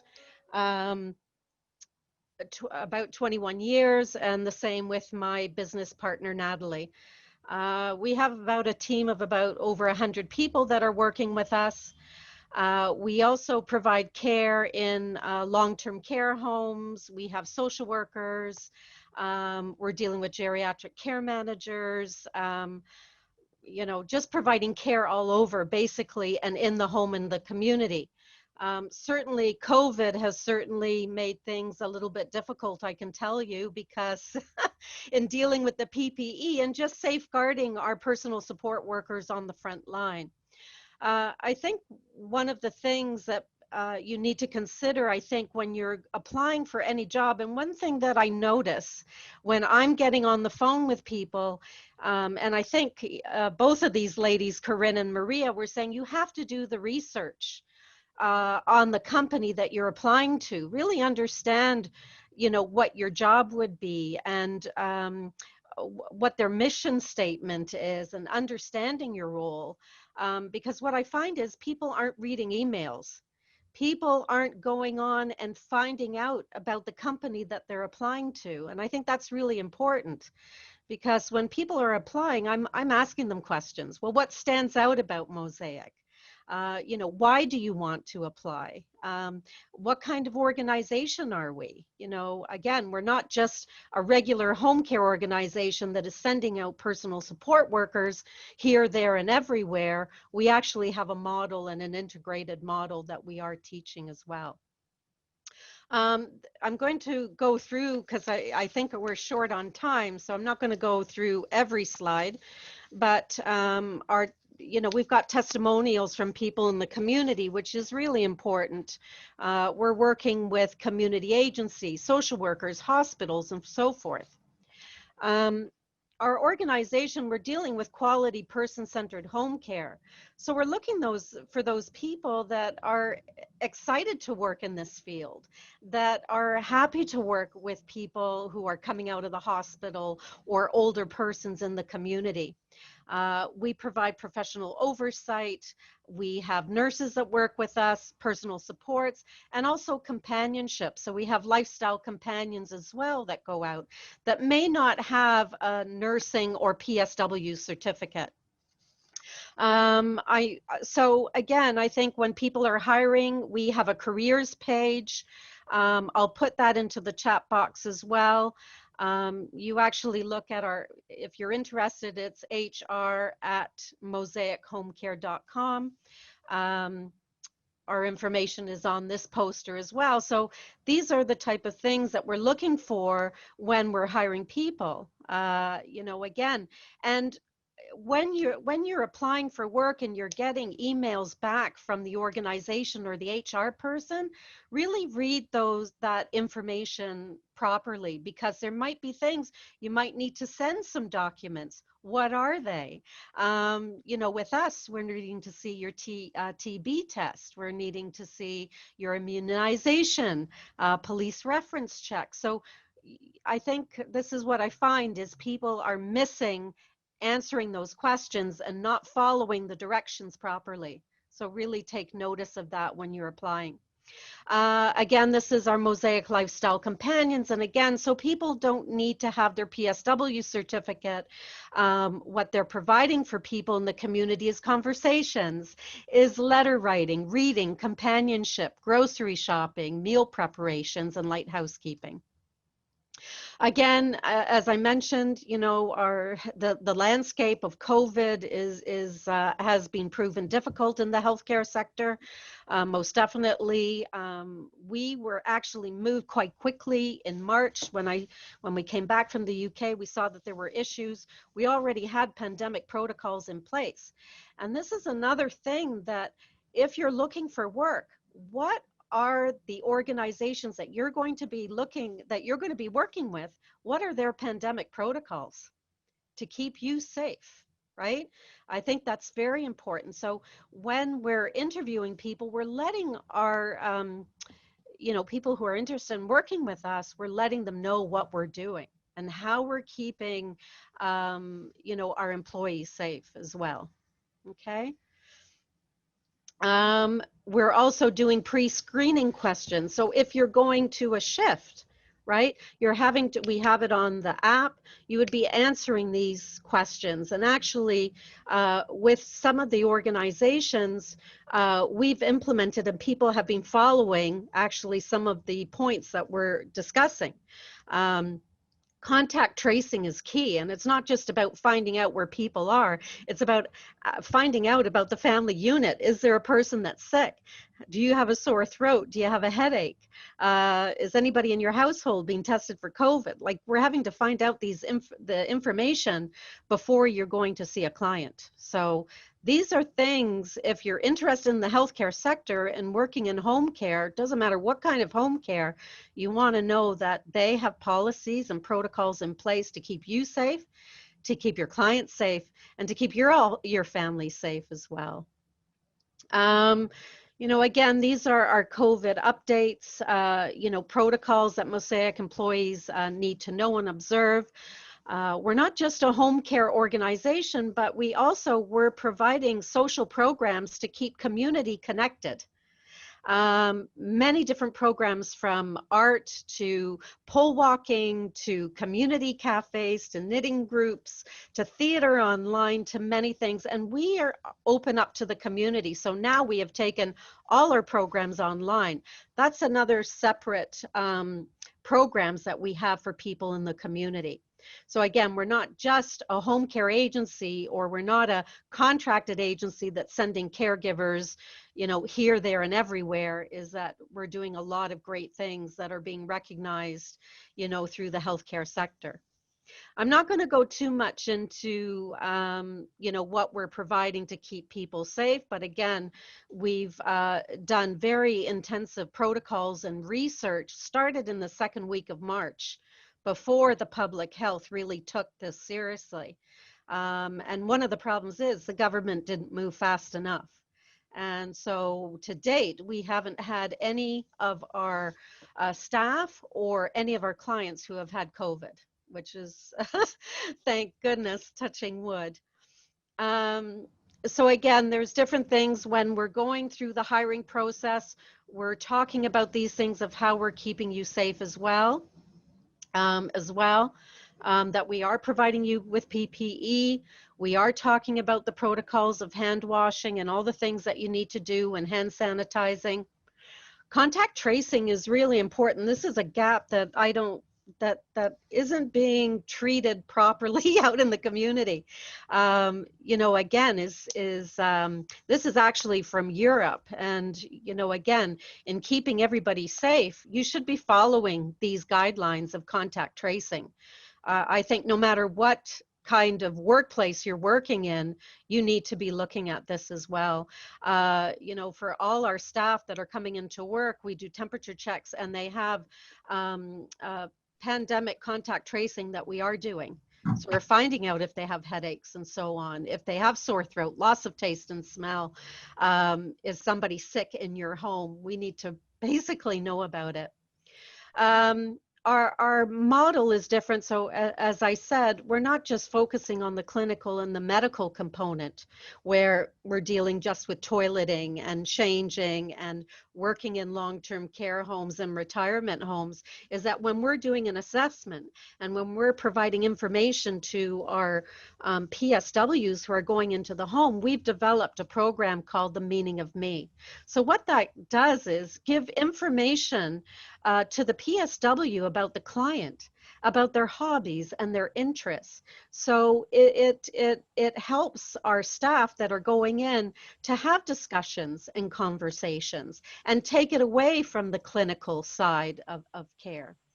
And also what we do is we have About Me for our personal support workers. So when somebody is hired, we're asking about the employees, what are your interests? What are your hobbies? So then we're trying to do a perfect match of PSWs or lifestyle companions with our clients as well. Again, meaningful conversation, is really important. Having more meaningful conversations than small talk. We want to find out about the person, maybe what they want to do now. So it's keeping people engaged in the community. And making sure our PSWs are an understanding of this. So when somebody is hired with Mosaic, we're providing them with research. We're providing them with information on PPE and also keeping them safe. Also, we have training as well on 24/7 training, which talks about many different things. So you're having to do a lot of training online as well. Again, with person-centeredness, we're doing the social component, the community, aging in place, issues of control, and how care and medical intervention is delivered through our person-centered care program. So I'm just going to skip and go to this slide. So what does Mosaic provide? There is a lot of issues out there actually with people hiring private PSWs, and that is a huge issue with financial abuse happening, emotional abuse happening. There isn't the oversight if you're working on your own. There isn't the oversight of having a company sort of guiding you in providing care. Families are just paying under the table. There isn't any deductions, vacation pay. And what about WSIB? If a lot of these rogue private caregivers are going into work, if something happens, who's responsible? So this is why I think people who are looking in the healthcare field, you really need to do the research of that home care agency and ask the questions. What are you providing? How can you help me? Are you there if there's a problem that I can pick up the phone and call the team? So with Mosaic, we certainly have that. We have a team with social work, nursing, and client services. So if there's a problem, the staff out in the field can call our team and we will help or send somebody out as well. Sorry to interrupt you there, and yes. Make sure no one writes to that email address if they're looking for jobs, because that's not the right email. Okay. We will give them the right link afterwards. Okay, I'm going to give it. Anyway, also, I mean, there's other issues too, where there's some people soliciting clients. So, we have our PSW sign off on that as well. So covering, because we're also doing a lot of training with people that are coming on board, our caregivers. They have to be very professional. As you see, that's, some of our group who are going, because customer service, that is really important, and listening and always smiling. So you have to have a presence that, you have empathy, you're interested in what you're doing. So those are the people that we really want at Mosaic, because those caregivers are making a difference out there, because we're dealing with people who don't have any family members, who are lonely, and especially over COVID times. There's lots of issues of isolation and mental health and loneliness. Actually, this is, we do a lot of things online, and this is opened up for anyone. All you have to go is to our website. And so if you have time, we have wonderful programs, theater programs, knitting groups, pole walking groups that we've started as well. So lots of things to keep people engaged and, you know, out there in the community. So basically, this is our information. You can go to our website as well. I'll just leave that on for a second. You can go to our website. You go to the career section or to HR at mosaichomecare.com. Our website is www.mosaichomecare.com. So does anybody have any questions for me at all? Actually, Jane, you do have some questions. We're running really short on time. I know, so that's why I was sort of rushing through that. Yeah. Absolutely. I just want to bring in someone who's been waiting for quite some time. Her name is Saida Farah. She wants to ask a question. So Farah, go ahead. Can you? You've got the floor. Hello. Yes, hello, Farah. We can hear you. Hello. Hi there. Hi. How are you? First of all, thank you for to let me to answer my ask my question. Yes. My question was in the previous section, and I wrote in a chat, and I received my answer. Thank you so much. Oh, okay. Thank you. I think it was probably for the previous session. Okay. But, thank you. We have some comments here actually. Elda says caregivers are heroes. Thank you, Elda. Yes, they are heroes. They are. They are definitely. You know, one thing, you know, with Mosaic, you know, I've certainly had to, with our caregivers, is a little bit of hand-holding, especially over COVID.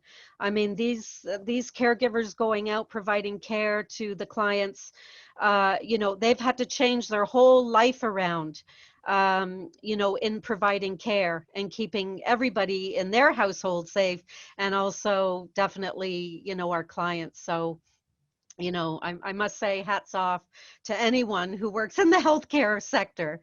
Is certainly a hard go. Yeah. Absolutely. Jane, Fatima is asking if it's required to have that Canadian experience that everyone talks about, or are you okay with international trained? I know there's been exceptions over the last few months with COVID. Yeah, it's, I mean, definitely, we are taking lifestyle companions. I mean, I think if people are registered within a PSW school already, we might waive that and, you know, certainly provide some work. And then, you know, with the caveat that, you know, that individual is going to be finishing that course. Because we really, you know, we're really dealing with people complexities out there, and you really need to be trained, especially with Alzheimer's dementia. We're getting tons of complex cases, so we're really needing those experienced people that are going through that. Sometimes, you know, there's nurses that have taken nursing credentials back home or whatever, and maybe starting the nursing program here in Toronto, we would probably look at that as well. You know, and, you know, we work with, you know, people who are interested in working. We're asking about your schedule as well, and what is your availability. So, you know, our hiring process is quite intense. You know, we're doing, I'm first speaking with people to get to know them. There's a telephone conversation. We do it over Zoom right now. We would really love to see people in person, but we can't. You know, and then you're going through training, and we're also training you in person-centered care as well. So it's yeah, we have to go through that because we have to trust our PSWs that are going out there working with families, for sure. Yeah. Yes, absolutely. We have a interesting question here about the entertainment, I guess, facility. Yes. He says, do you have a theater group to entertain people at Mosaic? So we actually do, and they're called Theater in the Web. They do have a Facebook page, and they're actually doing two presentations for us. One October the 1st, which is International Day for Older Persons. So anyone interested in coming on, you can certainly go to our website. You can I will put my info at Mosaic if you're interested in coming to see that performance. That's what we're going to be hosting. And we have wonderful people coming online doing art online. So, you know, it's not just for older persons. This is for the community to keep people engaged. And also our clients. Our clients are coming online as well. So again, they can't, what are they going to do at home in COVID? What's there to do? And you want to stay safe. Screening, what are the screening methods for lifestyle companions? Again, we're finding out about the person. What are your hobbies? What are your interests? So that's basically what we're looking at, you know, that you have empathy, and that you know, this is an area you would like to offer your services in working with individuals in the community. So, I mean, you don't need your PSW designation for that. You don't need your RPN or RN. And then we would also, again, train you in that person-centered care approach as well. I think there's a couple of questions on your expansion program, but I would say because we're short on time, I want to bring Tina back in. If you can connect on Mosaic, well, check out mosaichomecare.com, and you can check the website. I think all your locations are on the website. Yeah, I put my own email address. So again, if you have any questions, please, you know, send me an email. It might take a couple of days for me to get back to you, but I will get back to you if you have any questions. I think that's it about now. So thank you so much. It was a pleasure listening to everybody talking about, you know, their different organizations. And thank you again for inviting me. Thank you, Jane. We've extended the session. Our IT department extended the Zoom session. We initially had it for 4, then we said 4:30 because we knew this was going to be quite an interactive seminar discussion. But now I think we're going to go a little bit over. But Jane, thank you so much. We'll definitely connect with you later. I want to bring back Pina. Pina, we're so sorry. Whatever happened, I don't know what went wrong there. You should be unmuted by now. Can you just click on that mute button? Just click on yep, you're on. So kudos to technology, and it bites as well. We love it and we hate it at the same time. But I'm glad you're back. And we've had some people join us since that interruption earlier. So for just a quick recap, Pina is a vocational instructor and outreach representative at the Labor Education Center, and she was talking about the Trade Links program earlier. Pina, if you can just maybe give us, I know we're short on time, but we'd love to hear a summary of the summary. So the internet in the office just crashes occasionally. And of course it would be with Murphy's Law while I'm speaking. But so this is a 12-week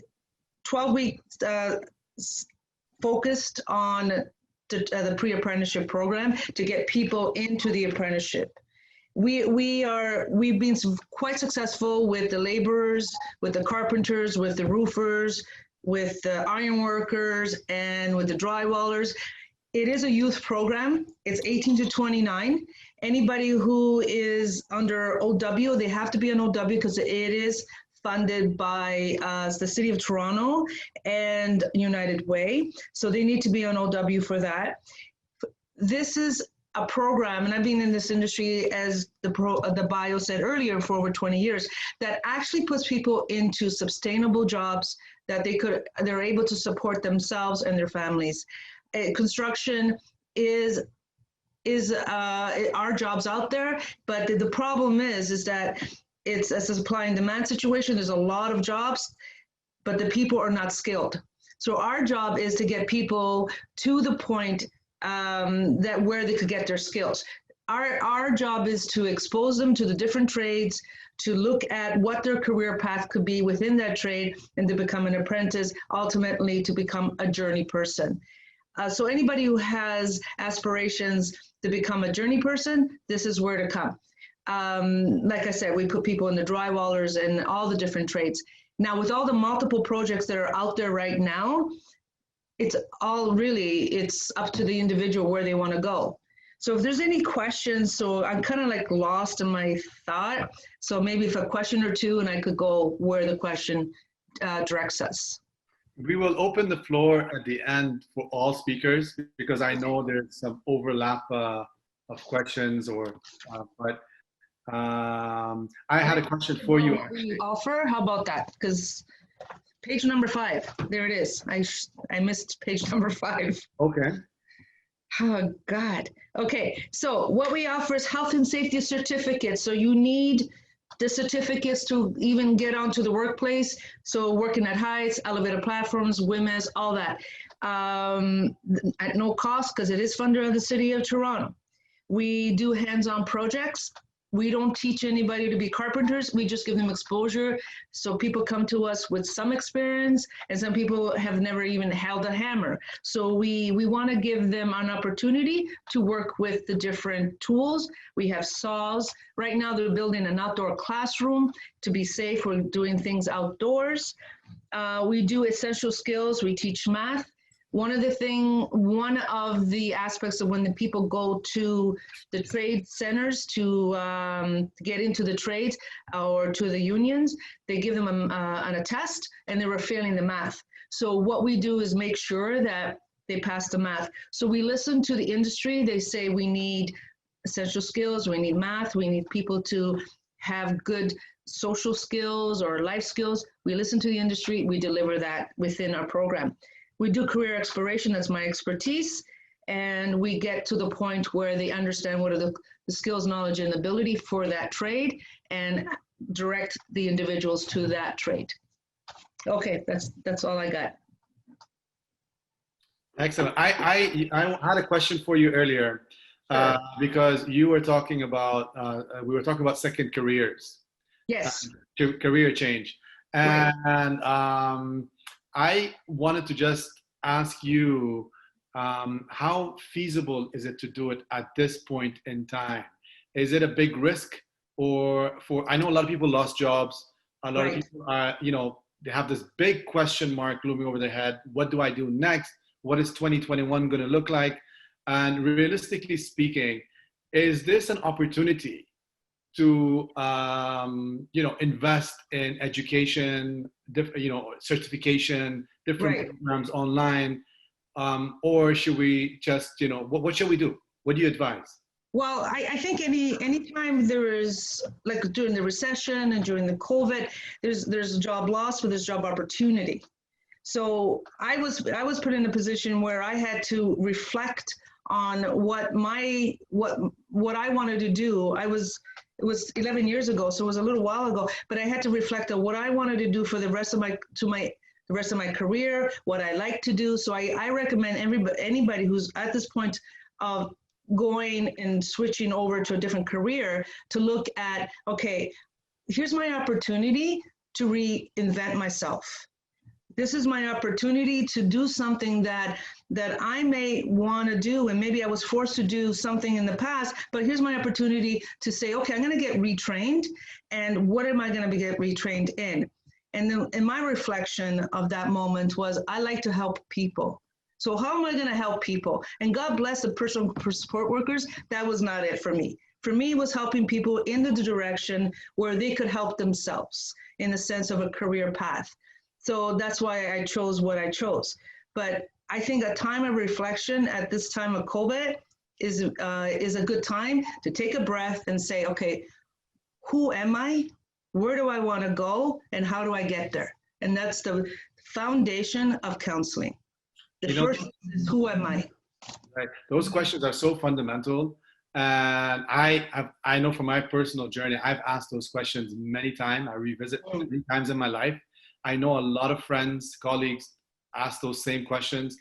The issue is sometimes, so when you are aware and you realize at one point what you want to do or what your passions are, that is half the journey. But the second part is now who do I go to? Is there a career coach? Because career coaches are not cheap. We all know, right?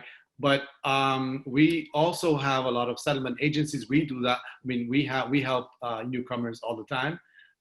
We've helped, almost thousands the last few months.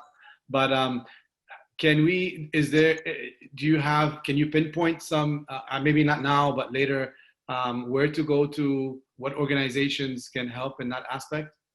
Well, the Labor Education Center. Yeah. The Employment Services. So they have career coaches there. They have career counselors, they have a job developer. And I've been through this whole gamut from the job finding clubs. If anybody remembers the job finding clubs back in the early 2000s or in the late 90s, I went to a job finding club. I've done it all on a personal level. And then I got into the work. And that's why I thought, actually the person running the job finding club offered me a job, and I ended up working for them for 6 years as a job developer. So the employment services is a no cost. It's funded by the province. The Labor Education Center has one, but there's many around. That's a first start. They have job developers and they have career counselors. But I do recommend that people do some research, maybe, do some assessment of their interest, an interest assessment, which there's many online for free.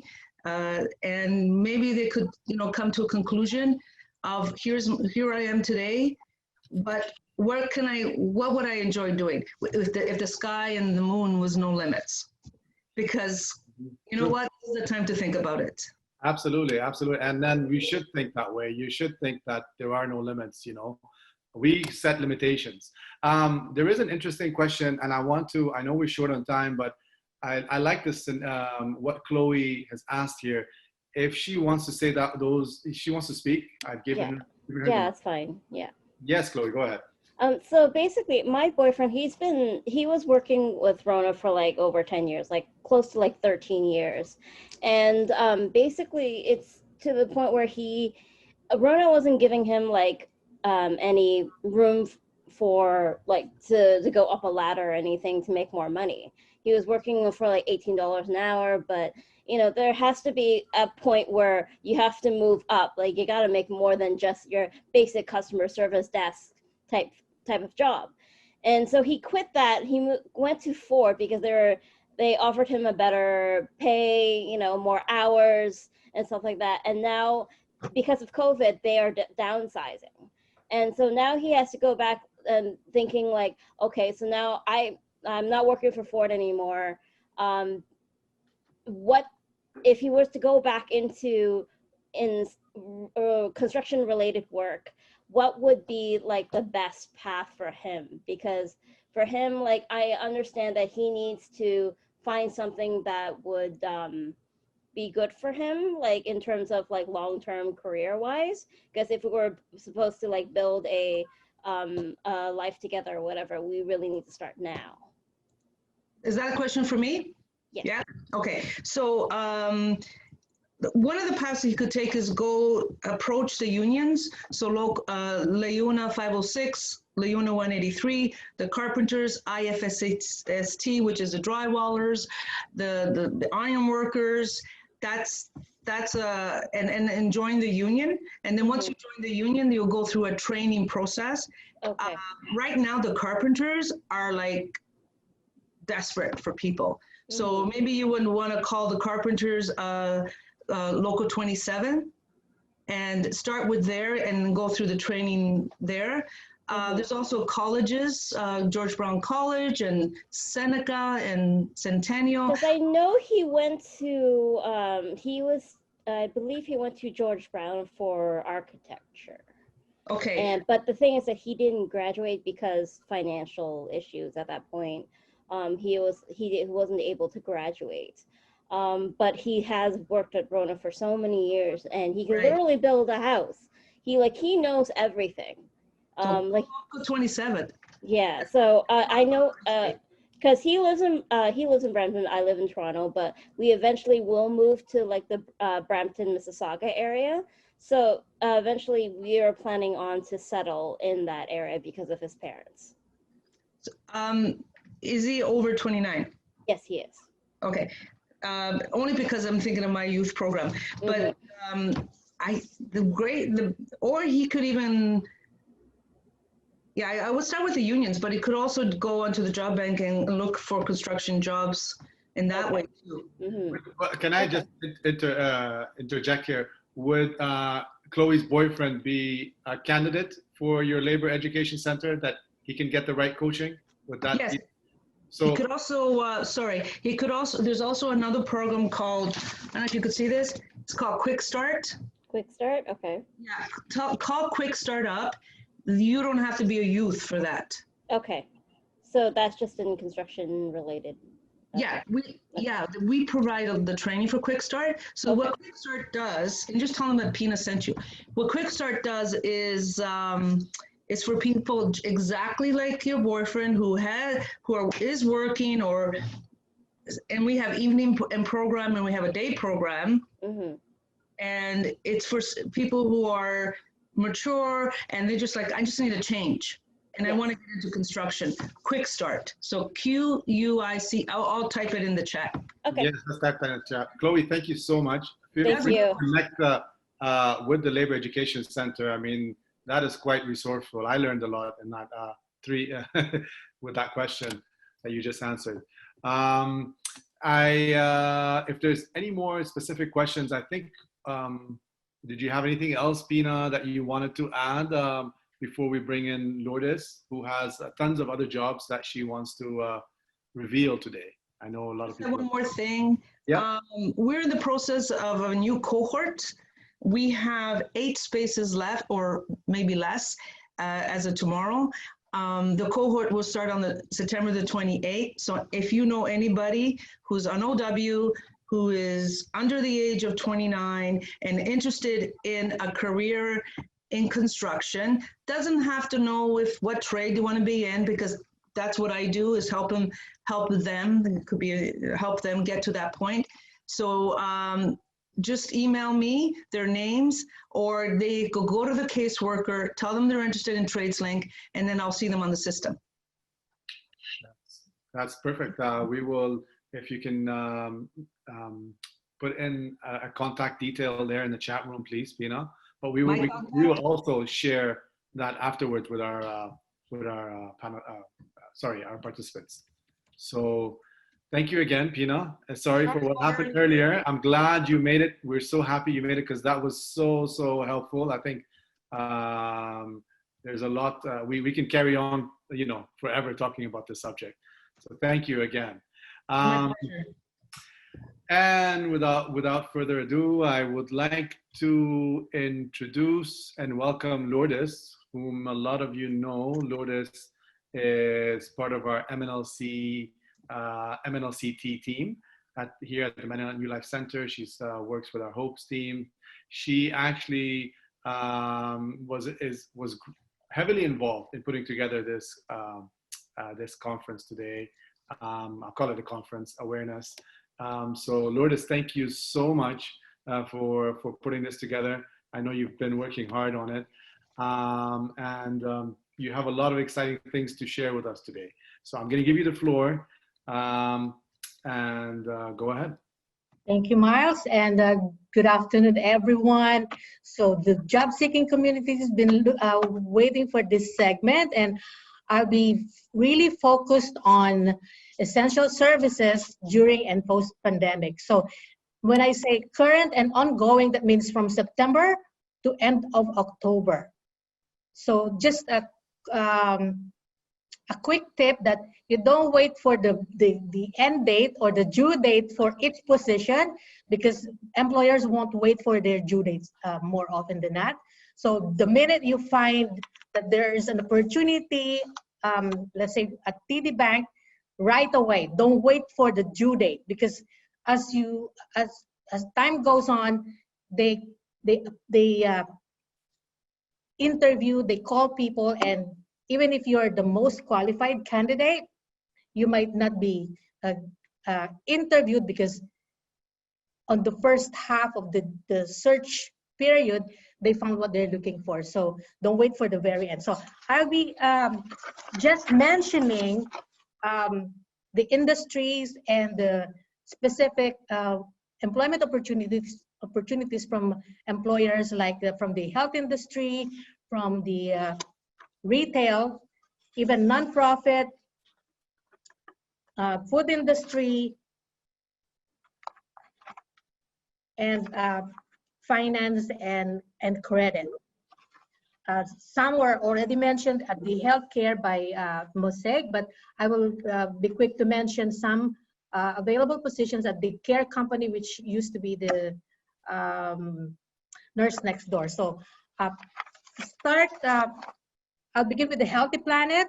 So I'll just mention the company name and the positions that are available, and I would really strongly encourage you to go to the website and the career page of the website so you would know all the details, because it will take us forever if I'll discuss all the details of the positions that are available. So at Healthy Planet, at their corporate office in North York, Ontario, they need an experienced nav developer.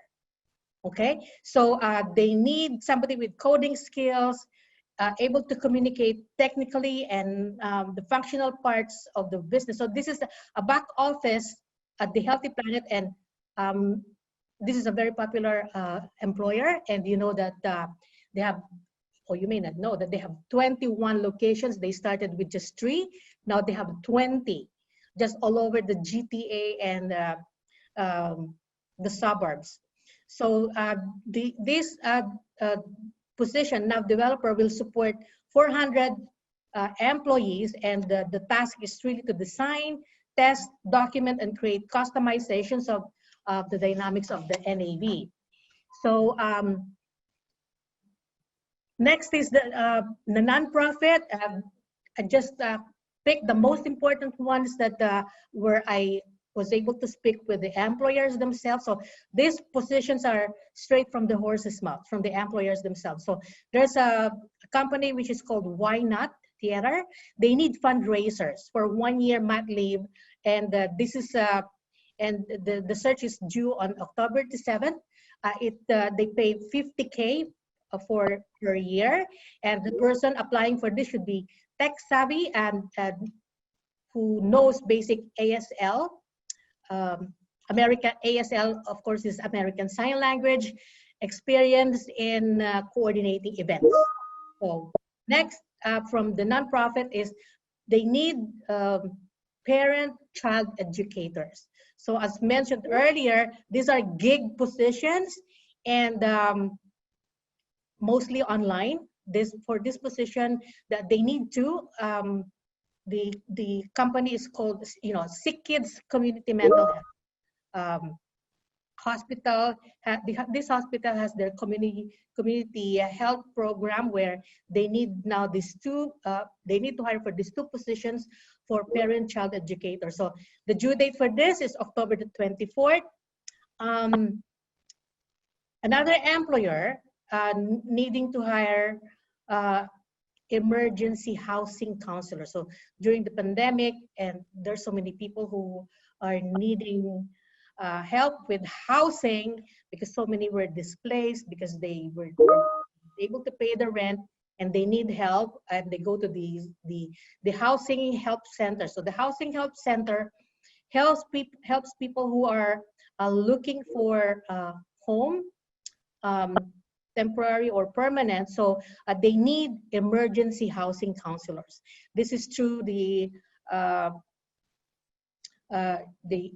HHC, the Housing Help Center, and this is located at Kennedy. This is in Scarborough, and the intersection is at Iron View and Kennedy Road. So this is a full-time contract position.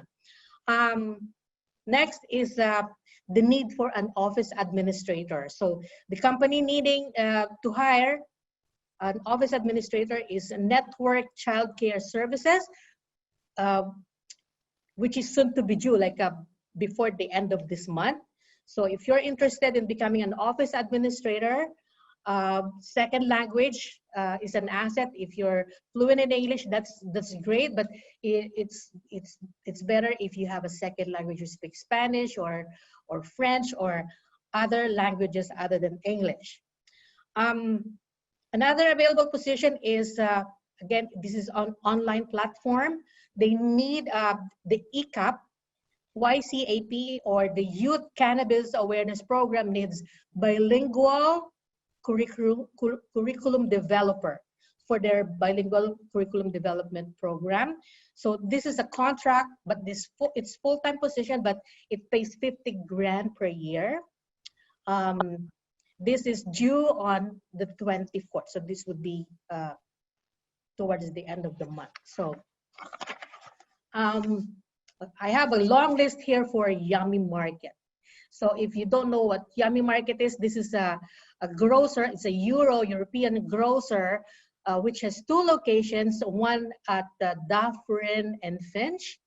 And they need experienced cooks there full-time, FT is full-time, and experienced cook or kitchen helper full-time. So Brenda Young, the HR there, was very kind to give me this list that are available, and they're currently hiring for all these positions listed here. So the longer list is from the Vaughan location, which is located at the Major Mackenzie at York Region. So they need quite a number there. So they need experienced prep cook or kitchen helper. They need experienced bread baker, cake decorator, bakery helper in the production area. So they're making a lot of breads, European breads and pastries, and they need bakery helper for the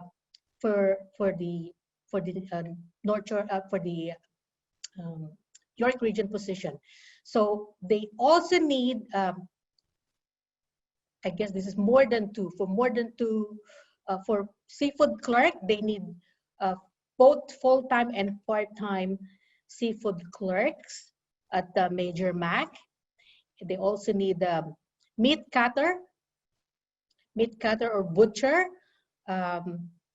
And for the grocery department, they need clerks, dairy produce clerks, and clerks for dry goods or dry grocery and deli clerks. And they also need drivers, license AZ or DZ drivers. So, and of course, you go to the career section of the website Yummy Market, and you will see the details of the qualifications they're looking for to hire for this particular grocer. They need to fill this position before the end of October.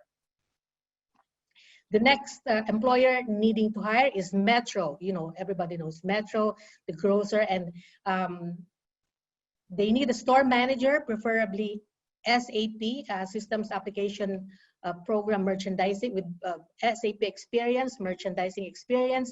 They also need the produce clerk, bakery clerk for night shift.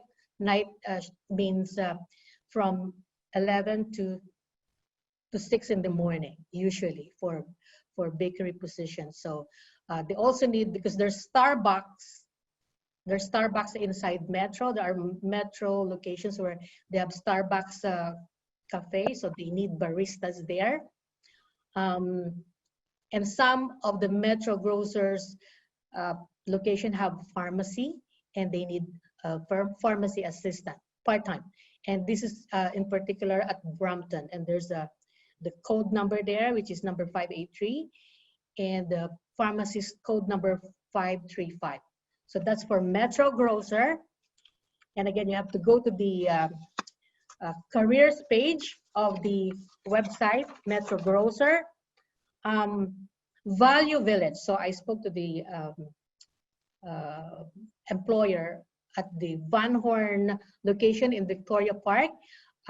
Jason is needing a community donation center ambassador. So they need two for sorting, receiving, health and safety maintenance. So they need somebody who's screened by the door, who, you know, the health check, so to get the temperature, if they're letting the person in or not.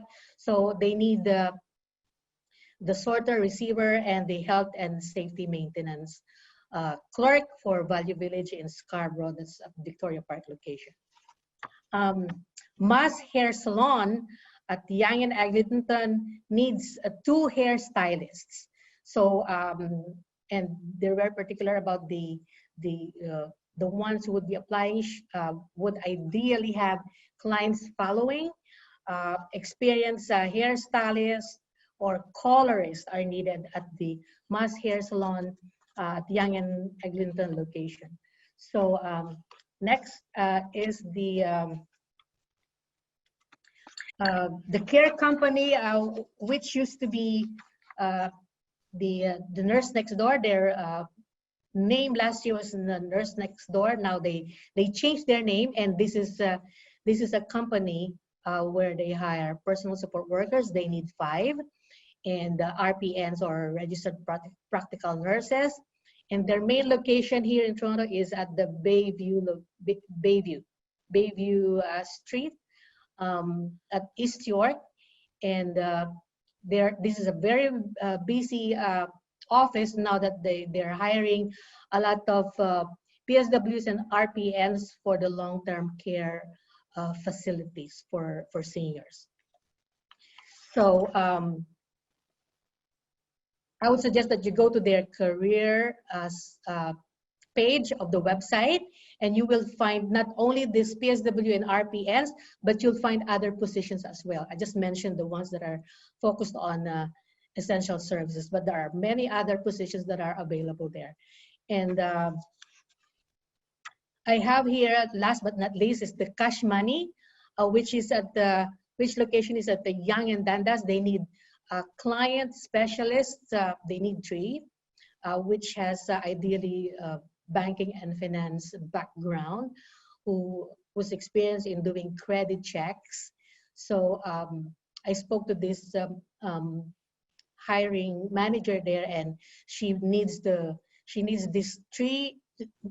fill up these 3 positions urgently before mid of October. So I have some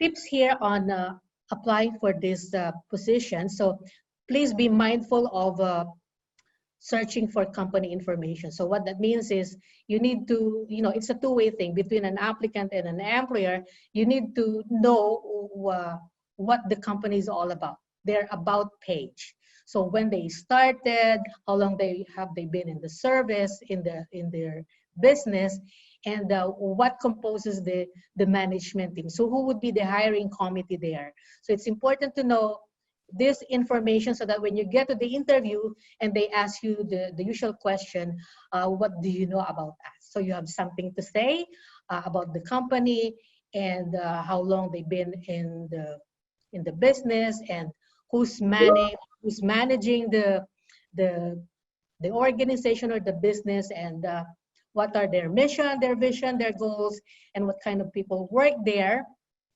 And it's very important that for applicants to get to the review. So get to know what others have to say, previous workers have to say about the company, so that you would know right there and then when you go to the reviews what previous worker have to say, what previous managers or workers in that company have to say about working in that company. Of course, you get to know the wage information. So how much do they compensate legally or fairly? You have to know. what people have to say when you go to the reviews. Location, they may have so many locations, or they have just very few, and you get to choose which locations you'd be willing to work, you'd be willing and able to work, so that you could calculate how far would the commute be. And of course, some people would be interested in knowing if they have a YouTube page, or are they featured in the TED Talks, and you would know more about the company before you even send that resume, and before you get an interview, you would know how to talk about what you know about the company. And very importantly, as discussed by one of the panelists today, Diane Chan, is your resume or your LinkedIn profile. Customize the resume, meaning it's not a one-size-fits-all kind of resume. You know how to, the keywords to get to the ATS. That you have to think like a hiring manager. So keep in mind what the hiring manager or the hiring committee would think once they look at the details of your application or your resume. So keep in mind the due date. So don't wait for the very last date. They would mention, let's say, end of September or end of October, but you don't wait for the last date before you submit a resume, because again, you may be the most qualified candidate. If they pick the ones they like, who early bird, early applicant, you would miss that opportunity. Of course, it's a numbers game. So if you're looking for work, the more applications, the more resumes you send out there, the better is your chance of getting hired, getting more interviews, and yeah, so it's always a numbers game. So that's quick.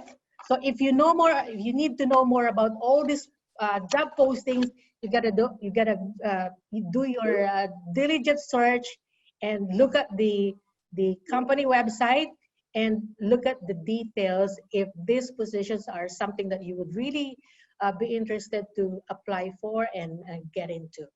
So questions? Lourdes, thank you so much for that. I know we're running out of time, so I was just very quick, and those are the key things from the employers that we connect with every day.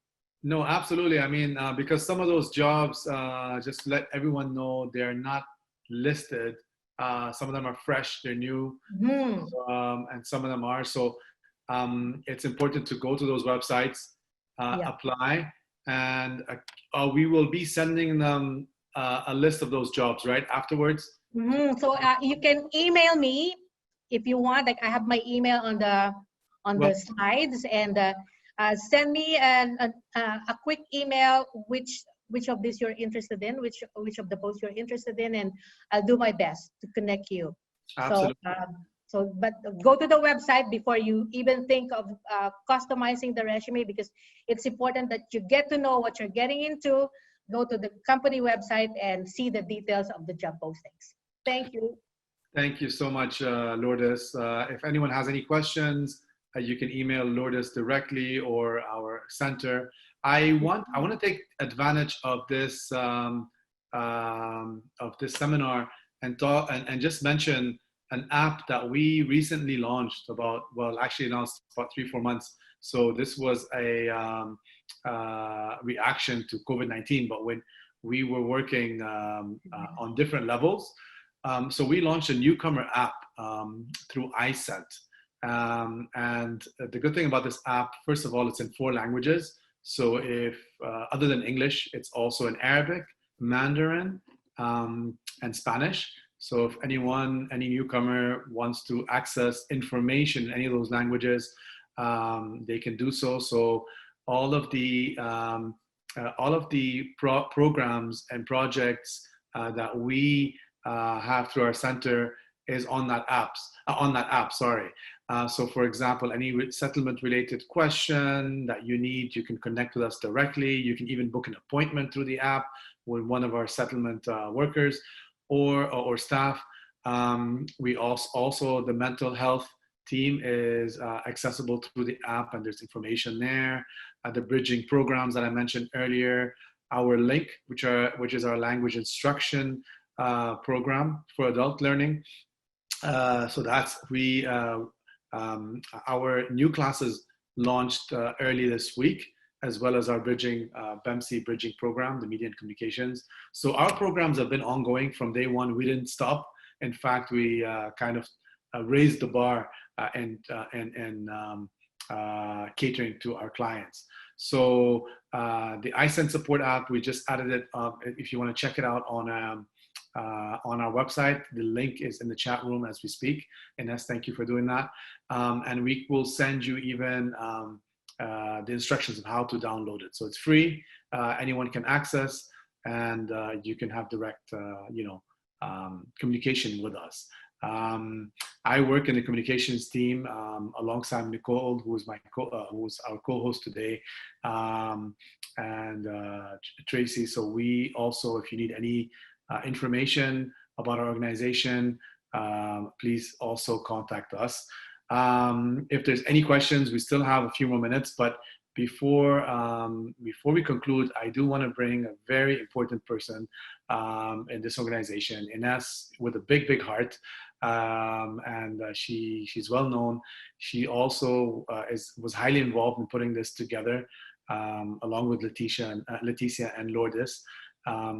Ines, I would like to give you the floor, and I know you've been doing answering a lot of questions today. Thank you so much for all the work. But we would like to, hear from you, please. Go ahead. Yeah. The floor is yours, Ines. Well, thank you so much for your kind words. Yeah. Well, I'm so happy really seeing some names from Hopes and new names. So this has been a success, and I want to really thank everybody, the participants, the presenters. So great information. All the team, Mennonite's team, that this has been a teamwork. Really, we have been working very hard, and it's a really success today. So I will send, as I mentioned a few times, to all the attendees, the PowerPoints, the information, everything that we have on the chat also.